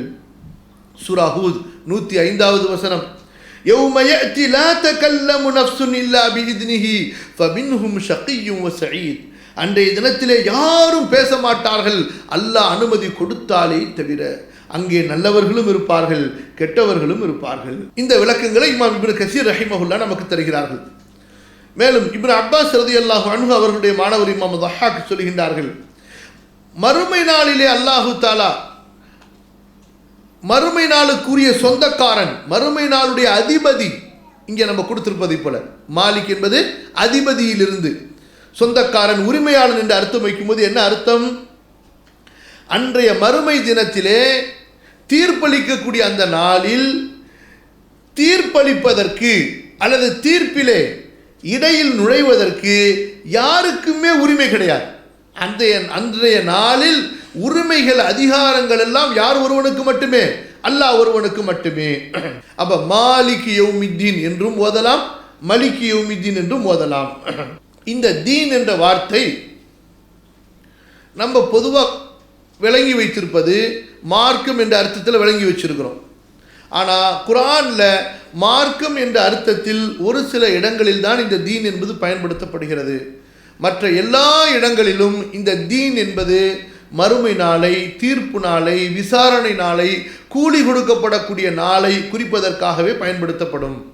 இன்ன தீன லவாக்கி, நிச்சயமாக கூலி நாள் நிகழ்ந்தே தீரும். அதே போல சூரா அன்-நூருடைய 25வது வசனம், யௌம இதின் யுவஃபீஹுமுல்லாஹு தீனஹுமுல் ஹக். சூரா அன்-நூர் 25வது வசனம், அன்றைய நாளில் அவர்களுக்குரிய முழுமையான உண்மையான கூலியை அல்லாஹ் நிறைவாக கொடுப்பான். இந்த மாதிரி பல வசனங்கள் இருக்கின்றன குர்ஆன்ல, ஒன்றுக்கு மேற்பட்ட பல வசனங்கள். யௌம இதின் யுவஃபீஹுமுல்லாஹு தீனஹுமுல் ஹக். விரட்டப்பட்ட ஷைத்தானிடமிருந்து அல்லாஹ்விடம் பாதுகாவல் தேடுகிறேன். அப்போ நீங்கள் அல்லாஹ்வை நெருங்க நினைக்கிறீர்கள். அப்போது அல்லாஹ்வை நெருங்குவதற்கு உங்களுக்கு யார் தடையாக இருக்கிறார்களோ அவனிடமிருந்து நீங்கள் பாதுகாவல் தேடுகிறீர்கள். சரியா? அந்த பாதுகாவல் தேடாமல் நீங்கள் அல்லாஹ்வை நெருங்க முடியாது. நீங்கள் எவ்வளவு பெரிய வலியாக இருந்தாலும் சரி, ஷைத்தானுடைய தீங்கிலிருந்து நீங்கள் பாதுகாப்பு தேடியே ஆக வேண்டும். அல்லாஹ்வுடைய தூதர் ஸல்லல்லாஹு அலைஹி வஸல்லம் சொன்னார்கள், எல்லோருக்கும் ஒரு ஷைத்தான் இருக்கிறான். அப்போ உடனே ஒரு தோழர் கேட்டாங்க, யார் ரசூலுல்லாஹ் உங்களுக்குமா என்று. அப்போ நபி அவர்கள் சொன்னார்கள், ஆம் எனக்கும் தான், ஆனால் அவன் எனக்கு பணிந்து விட்டான். நபியினுடைய ஷைத்தான் நபியாய் வழிகெடுக்க முடியாது. அப்போ அந்த சிறப்பு தகுதி யாருக்கு கிடையாது? மற்ற மனிதர்களுக்கு கிடையாது. அப்போ அந்த ஷைத்தானுடைய வேலை என்ன? முன்பு நாம் நேற்று விளக்கமாக சொல்லிட்டோம். அவன் என்ன சவால் விட்டு விட்டு வந்திருக்கிறான் அல்லாஹ்விடத்தில்? என் இறைவா, ஓ மேல சத்தியமா நான் இந்த அடியார்களை வழிகெடுப்பேன் என்று. அப்போ நீங்கள் அல்லாஹ்விடத்தில் கவனியுங்கள், நீங்கள் அல்லாஹ்விடத்தில் நெருங்குவதற்கு நினைத்தாலே ஷைத்தான் உங்கள்கிட்ட வந்துடுவான். அல்லாஹ் பாதுகாக்கணும். வந்துடுவான் என்றால் என்ன அர்த்தம்? உங்களை வழிகெடுப்பதற்காக. இங்கே பாருங்களேன், இது பொதுவாக நம்ம சாதாரணமாக வீட்டு வேலைகளில், மற்ற வேலைகளில் அல்லது ஏதாச்சும் ஒரு காரியங்கள் இருப்போம். அப்போல்லாம் ஞாபகமே வராது. அப்போல்லாம் சாதாரணமாக இருப்போம். தக்பீர் கட்டுறதுக்காண்டி அல்லாஹு அக்பர்னு சொல்லி தக்பீர் கட்டுங்களேன். அப்போ தான் 10 வருஷத்துக்கு முன்னாடி உள்ள பிரச்சனைலாம் ஞாபகத்துக்கு வரும். எப்படி இதெல்லாம் ஞாபகம் வருது? எங்கேருந்து இதெல்லாம் சிந்தனையில் புதைந்து விட்டவையெல்லாம் ஞாபகத்திற்கு வரும். வேண்டிய பிரச்சனை, வேண்டாத பிரச்சனை எல்லாமே. அப்போ அதனால தான் ரசூலுல்லாஹி ஸல்லல்லாஹு அலைஹி வஸல்லம் சொன்னார்கள், இந்த தொழுகையில் ஷைத்தானுடைய ஊசலாட்டங்கள் அதிகமாக ஏற்படும் பொழுது என்ன செய்யுங்க? அஊது பில்லா என்று இடது பக்கமாக லேசா சு என்று துப்பிக்கொள்ளுங்கள். இது எல்லா விஷயத்திலுமே நீங்கள் நல்ல காரியத்தை நாடும் பொழுதே உடனே அவன் அங்கே ஆக்டிவ் ஆக ஆரம்பிச்சிடுவான். யாரு? ஷைத்தான். அதனால அவனிடத்தில் பாதுகாப்பு தேடி, அவனிடமிருந்து, அவனுடைய தீங்கிலிருந்து அல்லாஹ்விடத்தில் நாம் பாதுகாப்பு தேடியே ஆக வேண்டும். இங்கே இன்னொரு விஷயத்தை முக்கியமாக கவனிங்க. யாருமே தன் மீது பெருமை கொண்டு விடாதீர்கள். என்னெல்லாம் ஷைத்தான் ஒன்றுமே செய்ய முடியாது. ரொம்ப பேர் பேசுகிறத பார்க்குறோம். ஆலிம்கள், அழைப்பாளர்கள், பொதுமக்கள், நான்லாம் ரொம்ப பக்கா, நாங்கள்லாம் ரொம்ப க்ளீன், எங்களெல்லாம் எங்கிட்டையும் சைத்தான் வரமாட்டான். அவர்கிட்ட தான் ஷைத்தான் ரொம்ப உட்காந்து தலைமையில் உச்சந்தலையில் உட்காந்துருப்பான். அல்லாஹ் பாதுகாக்கும். பெருமையை விட ஷைத்தானுக்கு ஒரு அதாவது ஆழமான அழுத்தமான வலை எதுவுமே கிடையாது. இது ஒன்று போதும் அவன் வழிகிடுவதற்கு. அப்போ இமாம் புகாரி ரஹ்மத்துல்லாஹி அலைஹி தங்களுடைய கிதாபில் சஹீஹில் தனி ஒரு பாடமே போடுறாங்க. எந்த அளவு அவர்கள் அல்லாஹ்வை பயந்திருப்பார்கள். அல் மஅசூமு மன் அஸமஹுல்லாஹ், அல்லாஹ் யாரை பாதுகாத்தானோ அவர்தான் பாதுகாக்கப்பட்டவர். எவ்வளவு அழுத்தமான பாடம் பாருங்க. நம்முடைய முன்னோர்கள் எப்படி விளங்கி இருக்கிறார்கள், நாம் நம்மை எப்படி விளங்கி இருக்கிறோம். இமாம் புகாரியுடைய தக்வா, இபாதத்து, அவங்களுடைய பரிசுத்தம், அவங்களுடைய வாழ்க்கை வரலாறுல படிக்கிறோம். அவ்வளவு பேணுதலுடையவர்கள். அல்லாஹுவையும் அல்லாஹ்வுடைய தூதருடைய ஹதீஸையும் தவிர வாழ்க்கையில் எதையுமே நினைத்து பார்க்கவில்லை என்று சொல்லலாம். அப்படிப்பட்ட ஒரு அறிஞர் ஒரு பாடத்தை தங்களுடைய கிதாபில் பதிவு செய்கிறார்கள். அந்த பாடத்துக்கு தலைப்பு என்ன? அல் மஅசூமு மன் அஸமஹுல்லாஹ், பாதுகாக்கப்பட்டவர் யார்? அல்லாஹ் யாரை பாதுகாத்தானோ அவர்தான். யாரும் யாருக்கும் கேரண்டி கொடுக்கவே முடியாதுங்க. தலையை குனிந்து கொண்டு அல்லாஹ்விடத்தில் பாதுகாப்பு தேடிக்கொண்டே இருக்க வேண்டியதுதான். என்றைக்கு நம்ம தலையை தூக்கி நானுங்கிறோமோ அன்னைக்கே சரிஞ்சிட வேண்டியது. அல்லாஹ் பாதுகாக்கணும். அப்போ ஆகவேதான் நம்ம அல்லாஹ்வை தொழுக போகிறோம், அதில் பெருமை வந்துடக்கூடாது. நான் இந்த தொழுகையை சரியாக செய்திருவேன் என்று நமக்கு இருமாப்பு வந்துடக்கூடாது. அல்லாஹ்விடத்தில் இந்த ஷைத்தான்கிட்டருந்து பாதுகாப்பு தேடி, பெருமையிலிருந்து பாதுகாப்பு, கவனக்குறைவிலிருந்து பாதுகாப்பு. அல்லாஹ்வுடைய இபாதத்தை செய்ய போகிறோம், கவனம் சிதறிவிடக்கூடாது. அப்போ இதெல்லாம் மன ஓர்மையோடு அந்த அவுது பில்லா ஓதும்போது தான் வரும். அவுது பில்லா ஓதும் போதே கவனத்தை வேற எங்கேயாவது வச்சுட்டு ஓதுனா. இன்னைக்கு ரொம்ப பேர் தொழுகையில் ஓதுன சூறாக்கள் ஞாபகம் இருக்காது. தொழுது முடிச்சதுக்கு பிறகு சலாம் கொடுத்தோடனே முதல் ரக்காயத்தில் என்ன ஓதுனீங்க, ரெண்டாவது ரக்காயத்தில் என்ன ஓதுனீங்கன்னு கேட்காதீங்க. நீங்களே உங்களை கேட்டு பாருங்களேன். இன்னைக்கு சாயந்தரத்துக்கு காலையில் சுபுகில் என்ன ஓதணும், லொஹரில் என்ன ஓதணும், எவ்வளோ பேருக்கு ஞாபகம் இருக்குது? ஏன்? உள்ள ஹாதிருல் கல்போடு நாம் ஓதுவதில்லை. அப்போ இந்த அவுது பில்லா ஓதும்போது முழு ஓர்மையோடு அல்லாஹ்விடத்தில் இந்த ஷைத்தானிடமிருந்து, விரட்டப்பட்ட ஷைத்தானிடமிருந்து, அவன் எனக்கு தொந்தரவு தருவதிலிருந்து, என் மீது அல்லாஹ் கடமையாக்கிய கடமையை நிறைவேற்றுவதை தடுப்பதிலிருந்து. படித்தோமா இல்லையா இமாம் தபரியுடைய கூற்று? இப்போ அல்லாஹ் தஆலா தொழுகையை எப்படி தொழ வேண்டும் என்று கட்டளையிட்டு இருக்கிறான். கவனிங்க, அல்லாஹ் தஆலா தொழுகையை நாம் எப்படி தொழ வேண்டும் என்று கட்டளையிட்டு இருக்கிறான்.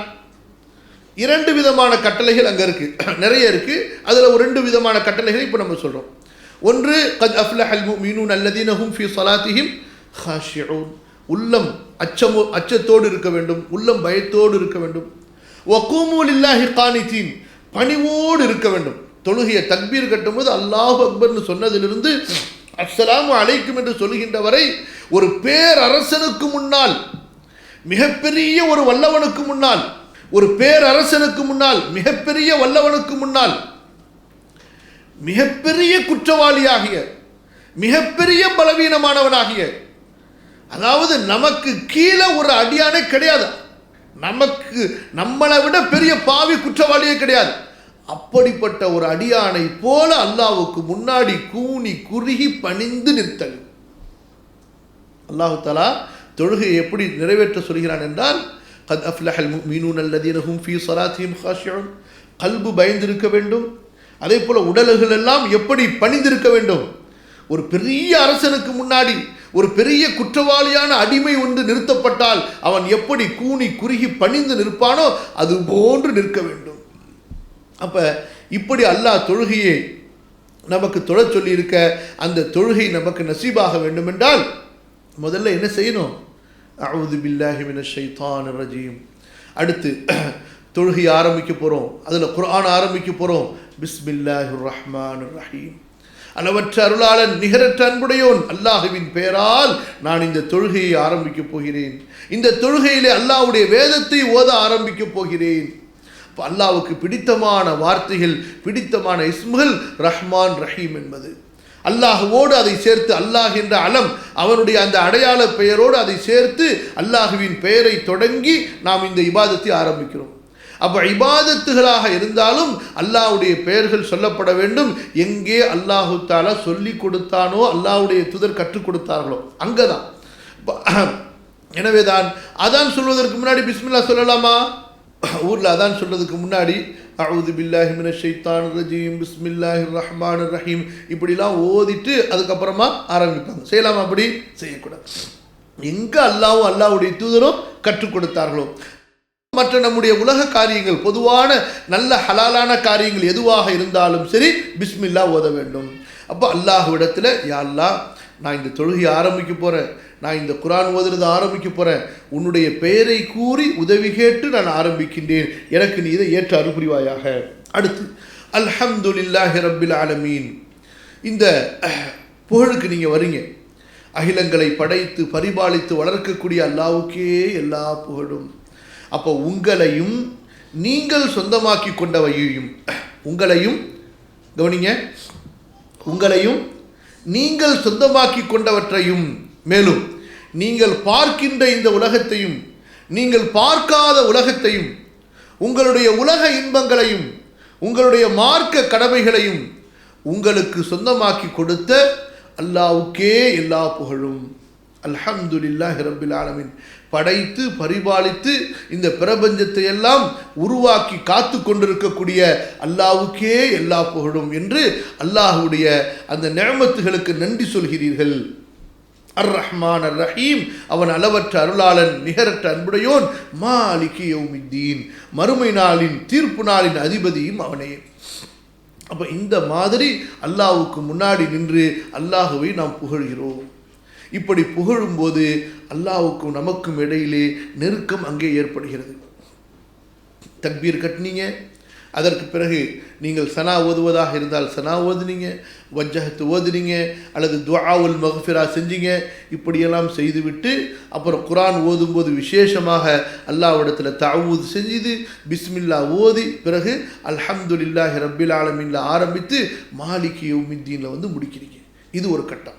இதுதான் ரசூலுல்லாஹி ஸல்லல்லாஹு அலைஹி வஸல்லம் சொன்னார்கள். அல்லாஹ் சொன்னதாக, தொழுகையை நான் இரண்டாக பிரித்தேன். தொழுகை இரண்டாக பிரித்தேன் என்றால் எதை எதை? சூரத்துல் ஃபாத்திஹாவை. பாதி எனக்கு, பாதி என்னுடைய அடியானுக்கு. இதா கால அப்தி அல்ஹம்துலில்லாஹி ரப்பில் ஆலமீன், அடியான் அல்ஹம்துலில்லாஹி ரப்பில் ஆலமீன் என்று சொல்லும் பொழுது அல்லாஹ் சொல்கிறான், ஹமிதனி அப்தி, என் அடியான் என்னை துதி புகழ்கிறான். அர் ரஹ்மான் அர் ரஹீம் என்று சொல்லும் பொழுது அஸ்னா அலைய அப்தி, என் அடியான் என்னை துதிக்கிறான். மாலிகி யௌமித்தீன் என்று சொல்லும் பொழுது மஜ்ஜதனி அப்தி, என் அடியான் என்னை கண்ணியப்படுத்தி விட்டான். அப்ப இது அல்லாஹ்வுக்கு உள்ளது. அதற்கு பிறகு இய்யாக நஅபுது வ இய்யாக நஸ்தஈன், ஹாதா பைனி வ பைன அப்தி, இது எனக்கும் எனது அடியானுக்கும் இடையில் உள்ளது. அதற்கு பிறகு அடியான் எப்போது இஹ்தினஸ் ஸிராத்தல் முஸ்தகீம் என்று ஓதுகிறானோ அல்லாஹ் சொல்கிறான், வலி அப்தி மா ஸஅல், என்னுடைய அடியானுக்கு கிடைக்கும் அவன் கேட்டது. கவனிங்க. அப்போ இந்த ஒரு உணர்வோடு தொழப்படும் போது, இந்த உணர்வோடு தொழுகையிலே நாம் அந்த சூறாவை ஓதும்போது நமக்கு கிடைக்கக்கூடிய அந்த நிஅமத்து தான் அல்லாஹ் கடைசியாக சொல்வது, வலி அப்தி மா ஸஅல், என்னுடைய அடியானுக்கு உண்டு அவன் கேட்டது. அல்ஹம்துலில்லாஹி ரப்பில் ஆலமீன் என்று சொல்லும் பொழுது அல்லாஹ் சொல்கிறான், நீங்கள் சொல்லுங்கள் என்று. நம்ம சொல்கிறோம், அல்லாஹ்வுக்கே எல்லா புகழும் சொல்லி முடிக்கிறோம். இப்படி சொல்லி முடித்த உடனே என்ன மாதிரியான உணர்வை அல்லாஹ் இங்கே கொண்டு வர விரும்புகிறான் என்றால், அடியானே, நீ என்னை பார்க்கவில்லை, ஆனால் நான் உன்னை பார்க்கிறேன்.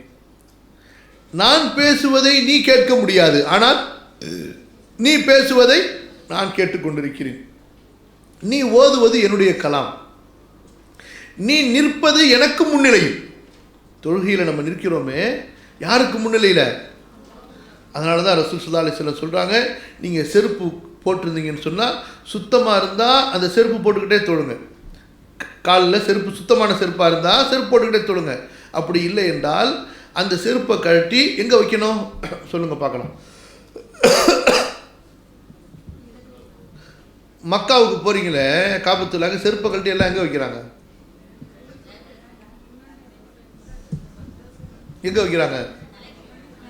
அதான் ஜாஹில்கள். என்ன ஜாஹில், மார்க்கத்தை படிக்காமல் போகிறதுனால செருப்பை கழட்டி எங்கே வைக்கிறாங்க? எல்லாம் சஜிதா செய்கிற இடத்துல வைக்கிறாங்க. ரசூல் ஸல்லல்லாஹு அலைஹி வஸல்லம் தடுக்கிறாங்க, உங்களுக்கு முன்னால் வைக்காதீர்கள், அல்லாஹ் இருக்கிறான். உங்களுக்கு முன்னால் வைக்காதீர்கள். அல்லாஹ் இருக்கிறான், அல்லாஹ்வோடு பேசுகிறீர்கள். வலது பக்கம் வைக்கக்கூடாது. எங்க வைங்க? இடது பக்கம் வைங்க. யாரும் இல்லை என்றால் நம்ம இடது பக்கம் வைக்கிறோம், அடுத்தவருக்கு எதுவாக இருக்கும் அது? யாரும் இல்லை என்றால் இடது பக்கம் வைங்க. இருந்தாங்க என்ன செய்யணும்? உங்களுடைய 2 கால்களுக்கு இடையில் வையுங்கள். நமக்கு இந்த அவனை துதிக்கக்கூடிய புகழ் வார்த்தைகளை அவனே நமக்கு சொல்லித் தருகின்றான். எப்படி அவனை புகழ வேண்டும் என்று அவன் நமக்கு சொல்லித் தந்தால்தான் அதையே நாம் சரியாக செய்ய முடியும். ஆகவேதான் நம்முடைய தீனை நீங்கள் எடுத்துக்கொண்டால் அல்லாஹுவை எப்படி வணங்க வேண்டும், அந்த வணக்க வழிபாட்டுடைய வகைகள் என்ன, இவை எல்லாவற்றையும் அல்லாஹுவே நமக்கு தெளிவுபடுத்தி விடுகின்றான். ரப்பே நமக்கு தெளிவுபடுத்தி விடுகின்றான். இந்த தீனை நம்முடைய விருப்பத்திற்கு ஏற்ப அல்லாஹ் விட்டிருந்தால் மிகப்பெரிய குழப்பம் ஏற்பட்டிருக்கும். ஆகவேதான் அல்லாஹ் சுப்ஹானஹு வ தஆலா அவனை அழகிய முறையிலே புகழ்வதற்குண்டான அந்த வார்த்தைகள், அந்த புகழை ஆரம்பிப்பதற்கு முன்பு எப்படி நாம் அவனை புகழ்வதற்கு தயாராக வேண்டும். புரியுதுங்களா உங்களுக்கு? இப்போ குரானை நம்ம எடுத்த எடுப்பில் ஓத ஆரம்பிச்சிருதில்ல தொழுகையில். அதுக்கு முன்னாடி சனா ஓதுறோம், அல்லது வஜ்ஜஹத்து ஓதுறோம், அதற்கு பிறகு தஅவூத், அதற்கு பிறகு பிஸ்மில்லா, இவற்றையெல்லாம் ஓதி அதற்கு பிறகுதான் அல்லாஹ்வுடைய கலாமை உச்சரிப்பதற்குண்டான தகுதியே நமக்கு வருகிறது. அதாவது அல்லாஹ்வுடைய கலாமை உச்சரிப்பதற்குண்டான அந்த ஆயத்தம், அந்த தயார் நிலைக்கு நாம் வருகிறோம். அப்போ அல்லாஹ்வுடைய அந்த கலாமை ஓதிட்டு மாலிகி யௌமித்தீனில் வந்து நிற்கிறோம். அப்போ இந்த இடத்துல அல்லாஹ் சுப்ஹானஹு வ தஆலா எப்படி ஒரு சூழ்நிலையை கொண்டு வருகிறான் என்றால், அவனுக்கும் நமக்கும் இடையில் உண்டான தூரத்தை அல்லாஹ் ரப்புல் ஆலமீன் குறைத்து விடுகின்றான். அதுதான் நம்ம உங்களுக்கு சொல்லிக்கிட்டு இருந்தோம். அடியான் தொழுகைக்கு நின்று விட்டால் அடியான் யாருக்கு முன்னால் வந்து நின்று விடுகின்றான்? அல்லாஹ்வுக்கு முன்னால் வந்து நின்று விடுகின்றான். அல்லாஹ்விடத்திலே பேச ஆரம்பித்து விடுகின்றான்.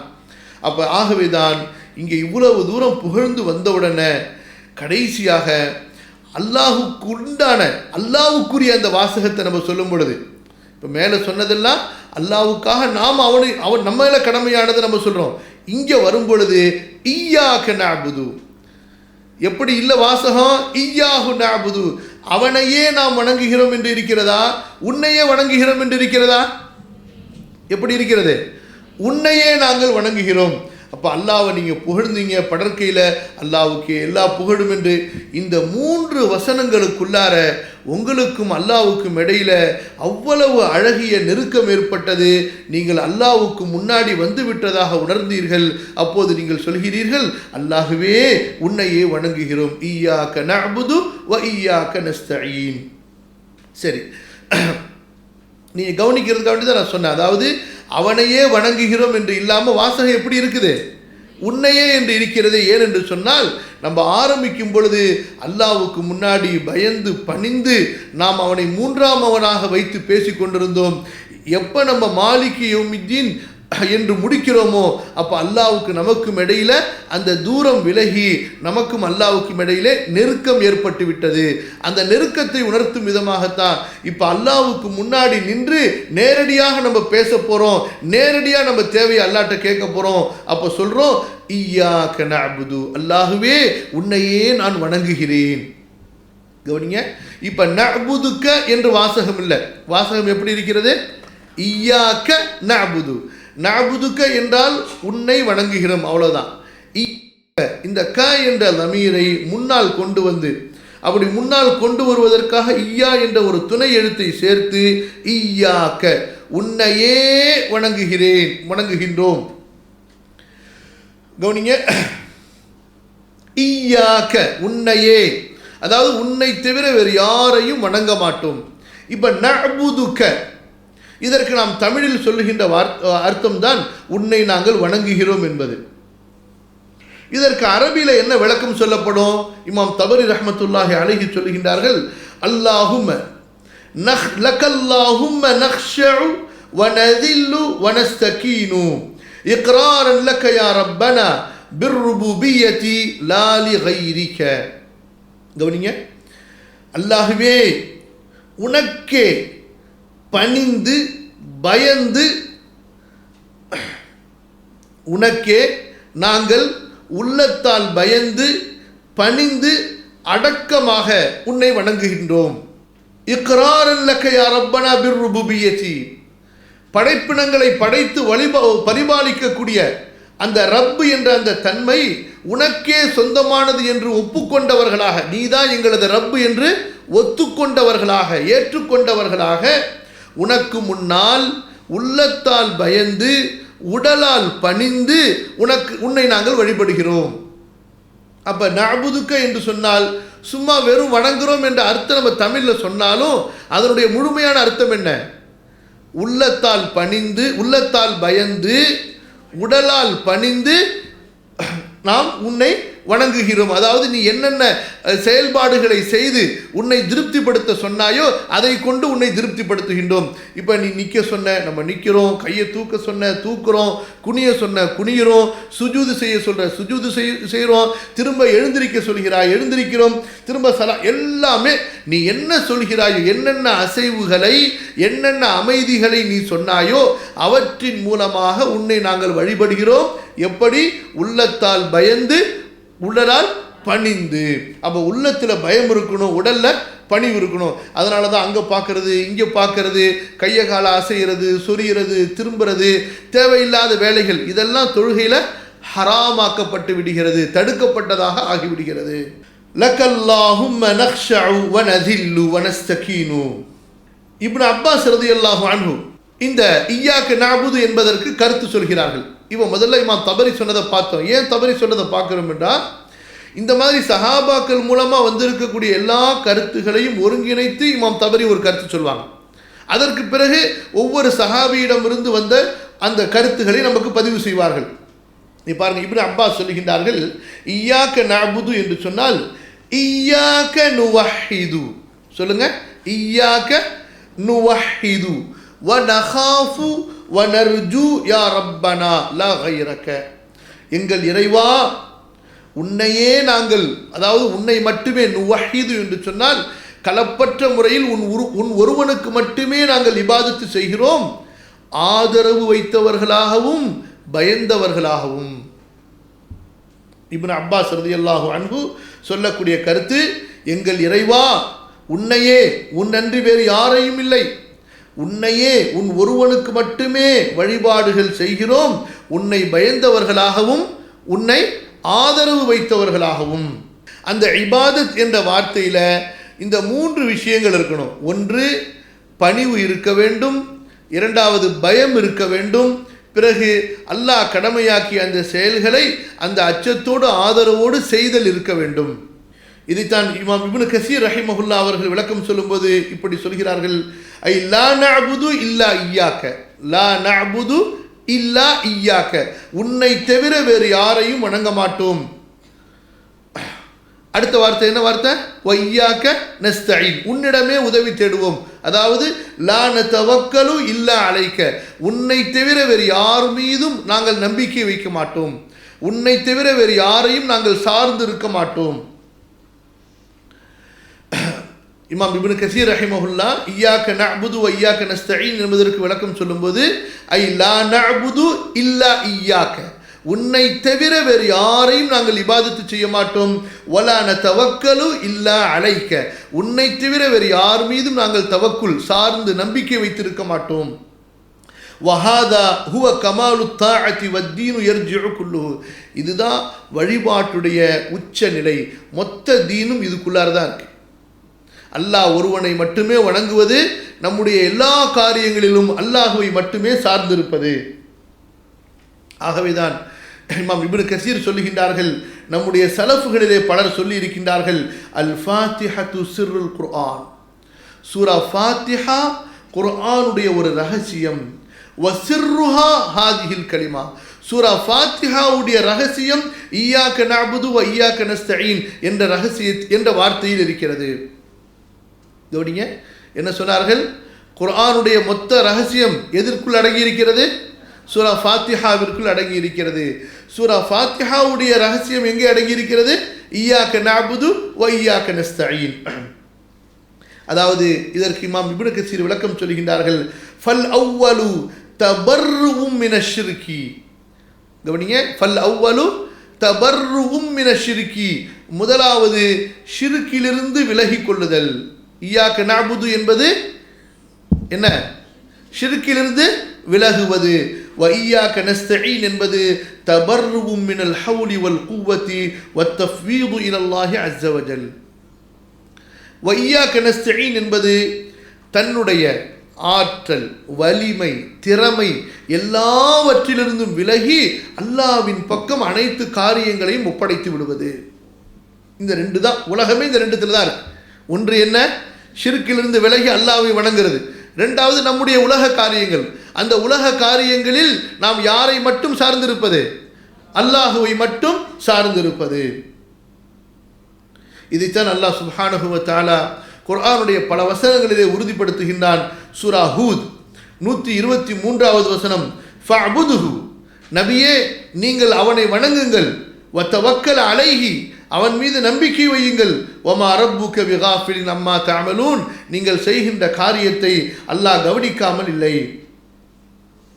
அதே போன்று சூரா அல் முல்க் 29வது வசனம், குல் ஹுவர் ரஹ்மானு ஆமன்னா பிஹி வ அலைஹி தவக்கல்னா, நபியே நீங்கள் சொல்லுங்கள், அவன்தான் ரஹ்மான், அவனை நாங்கள் நம்பிக்கை கொண்டோம், அவன் மீதே நாங்கள் ஆதரவு நம்பிக்கை வைத்தோம், சார்ந்திருத்தோம், தவக்குல். அதே போல சூரா அல் முஸம்மில் 9வது வசனம், ரப்புல் மஷ்ரிகி வல் மக்ரிபி லா இலாஹ இல்லா ஹுவ ஃபத்தஹித்ஹு வகீலா, மஷ்ரிக்குடைய இறைவன், மக்ரிபுடைய இறைவன், அவனை தவிர வணக்கத்திற்குரிய இறைவன் வேறு யாரும் இல்லை, ஆகவே அவனையே நீங்கள் உங்களுக்கு பொறுப்பாளர்களாக எடுத்துக்கொள்ளுங்கள். அப்ப இந்த எல்லா வசனங்களும் நமக்கு உணர்த்தக்கூடியது என்ன? இய்யாக நஅபுது என்று சொல்லும் பொழுது பணிந்து பயந்து ஆதரவோடு அல்லாஹ் நம் மீது கடமையாக்கிய இபாதத்தை செய்வது. வ இய்யாக நஸ்தஈன் என்று சொல்லும் பொழுது அல்லாஹ்விடத்திலே உதவி தேடுவது. தன்னுடைய திறமைகள், தன்னுடைய அனுபவம், தன்னுடைய வல்லமை, தன்னிடத்தில் இருக்கக்கூடிய ஆற்றல், தன்னிடத்தில் இருக்கக்கூடிய எந்த ஒன்றா இருந்தாலும் சரி, யா அல்லாஹ் இதெல்லாம் எனக்கு எந்த பலனும் தராது, நீ நாடாமல், என்னுடைய எந்த ஐடியாக்களோ, என்னுடைய எந்த அறிவோ, என்னுடைய எதுவானாலும் சரி, நீ அதில் அந்த ஆற்றலை ஏற்படுத்தாமல் எந்த ஒன்றும் என்னை பாதுகாக்காது, எனக்கு உதவி செய்யாது. நிறைய நேரங்களில் பாருங்க, நாம் நினைப்போம் இவர் நமக்கு உதவி செய்வார் என்று, அவர் நமக்கு உபத்திரம் செய்வார். சில நேரங்களில் நம்ம நினைப்போம் இவர் நமக்கு உதவி செய்ய மாட்டார் என்று, அவர் நமக்கு உதவி செய்வார். அப்ப எல்லாம் யாரை கொண்டு நடக்கிறது? அல்லாஹுவை கொண்டு நடக்கிறது. கவனிங்க, இந்த நஅபுது என்பதற்கு நம்ம ஓரளவுக்கு அர்த்தம் பார்த்தோம். அதாவது உன்னை மட்டுமே வணங்குகிறோம், இய்யாக நுவஹிது, அதே போல இய்யாக நகாஃபு, உன்னை மட்டுமே பயப்படுகிறோம், வ நர்ஜு, உன்னை மட்டுமே நாங்கள் ஆதரவு வைக்கிறோம். அப்ப இபாதத்தில் உள்ளத்தில் பயம் இருக்க வேண்டும், உடலில் பணிவு இருக்க வேண்டும், அதோடு இபாதத் இருந்தாதான் அது இபாதத்து. அடுத்து பாருங்க, இய்யாக நஸ்தஈன், அங்க என்ன அர்த்தம்? உன்னையே நாங்கள் உதவி தேடுகிறோம், உன்னிடமே நாங்கள் உதவி தேடுகிறோம். அப்ப உன்னிடமே நாங்கள் உதவி தேடுகிறோம் என்று சொல்லும் பொழுது கவனிங்க, நம்ம மனசுல என்ன வருது? முதல்ல உன்னிடமே நாங்கள் உதவி தேடுகிறோம் என்று சொல்லும் பொழுது நம்ம என்ன மனசுல கொண்டு வர்றோம்? பொதுவா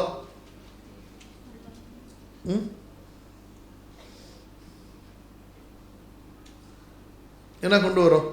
அல்லாஹ் எனக்கு உன் உதவி தேவைன்னு சொல்லும் பொழுது என்ன மனசில் வருது? எல்லாம் நல்ல வீடாக வாங்கணும், என்ன துபாயில் இன்னும் நல்ல பெரிய ஒரு பங்களா வேணும், என்ன அல்லது வேறு ஏதாவது அந்த மாதிரி வருதா இல்லையா?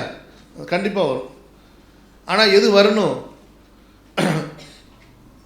இய்யாக நஸ்தஈன் ஐ அலா தாஅதிக, யா அல்லாஹ் உன்னை வணங்குவதற்கு உன்னிடத்திலே உதவி தேடுகிறோம்.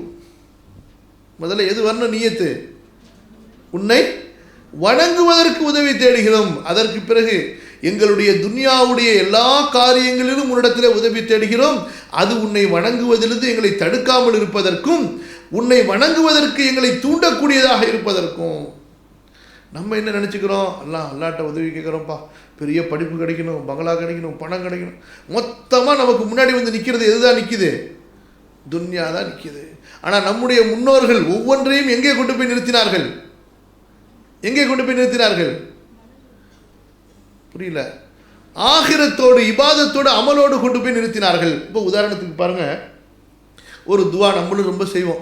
ரப்பனா ஆத்தினா ஃபித் துன்யா ஹஸனா வ ஃபில் ஆখিরাতি ஹஸனா வ கினா அஸாபன்னார். இந்த துவாவை எல்லாரும் சொல்லுவாங்க. எப்போ கேட்க சொல்லுவாங்க பாருங்க, அல்லாஹ்வே இப்படி சொல்லியிருக்கான்னு சொல்லி. எப்போ சொல்லுவாங்க? எப்போ சொல்லுவாங்க? ஃபஜ்ர் தொழுகையில் கேட்குறோம். ஃபஜ்ர் தொழுகையில் கேளுங்க, மற்ற நேரத்தில் கேளுங்க. இந்த துன்யாவை எப்போ பயன்படுத்துவோம் அதிகமாக? பாருங்க, அல்லாஹ் துன்யாலேயே நல்லதை கேட்க சொல்லியிருக்கிறான். அப்போ துன்யா வாழ்க்கையும் தேவை தானே? அப்படி தானே சொல்கிறோம்.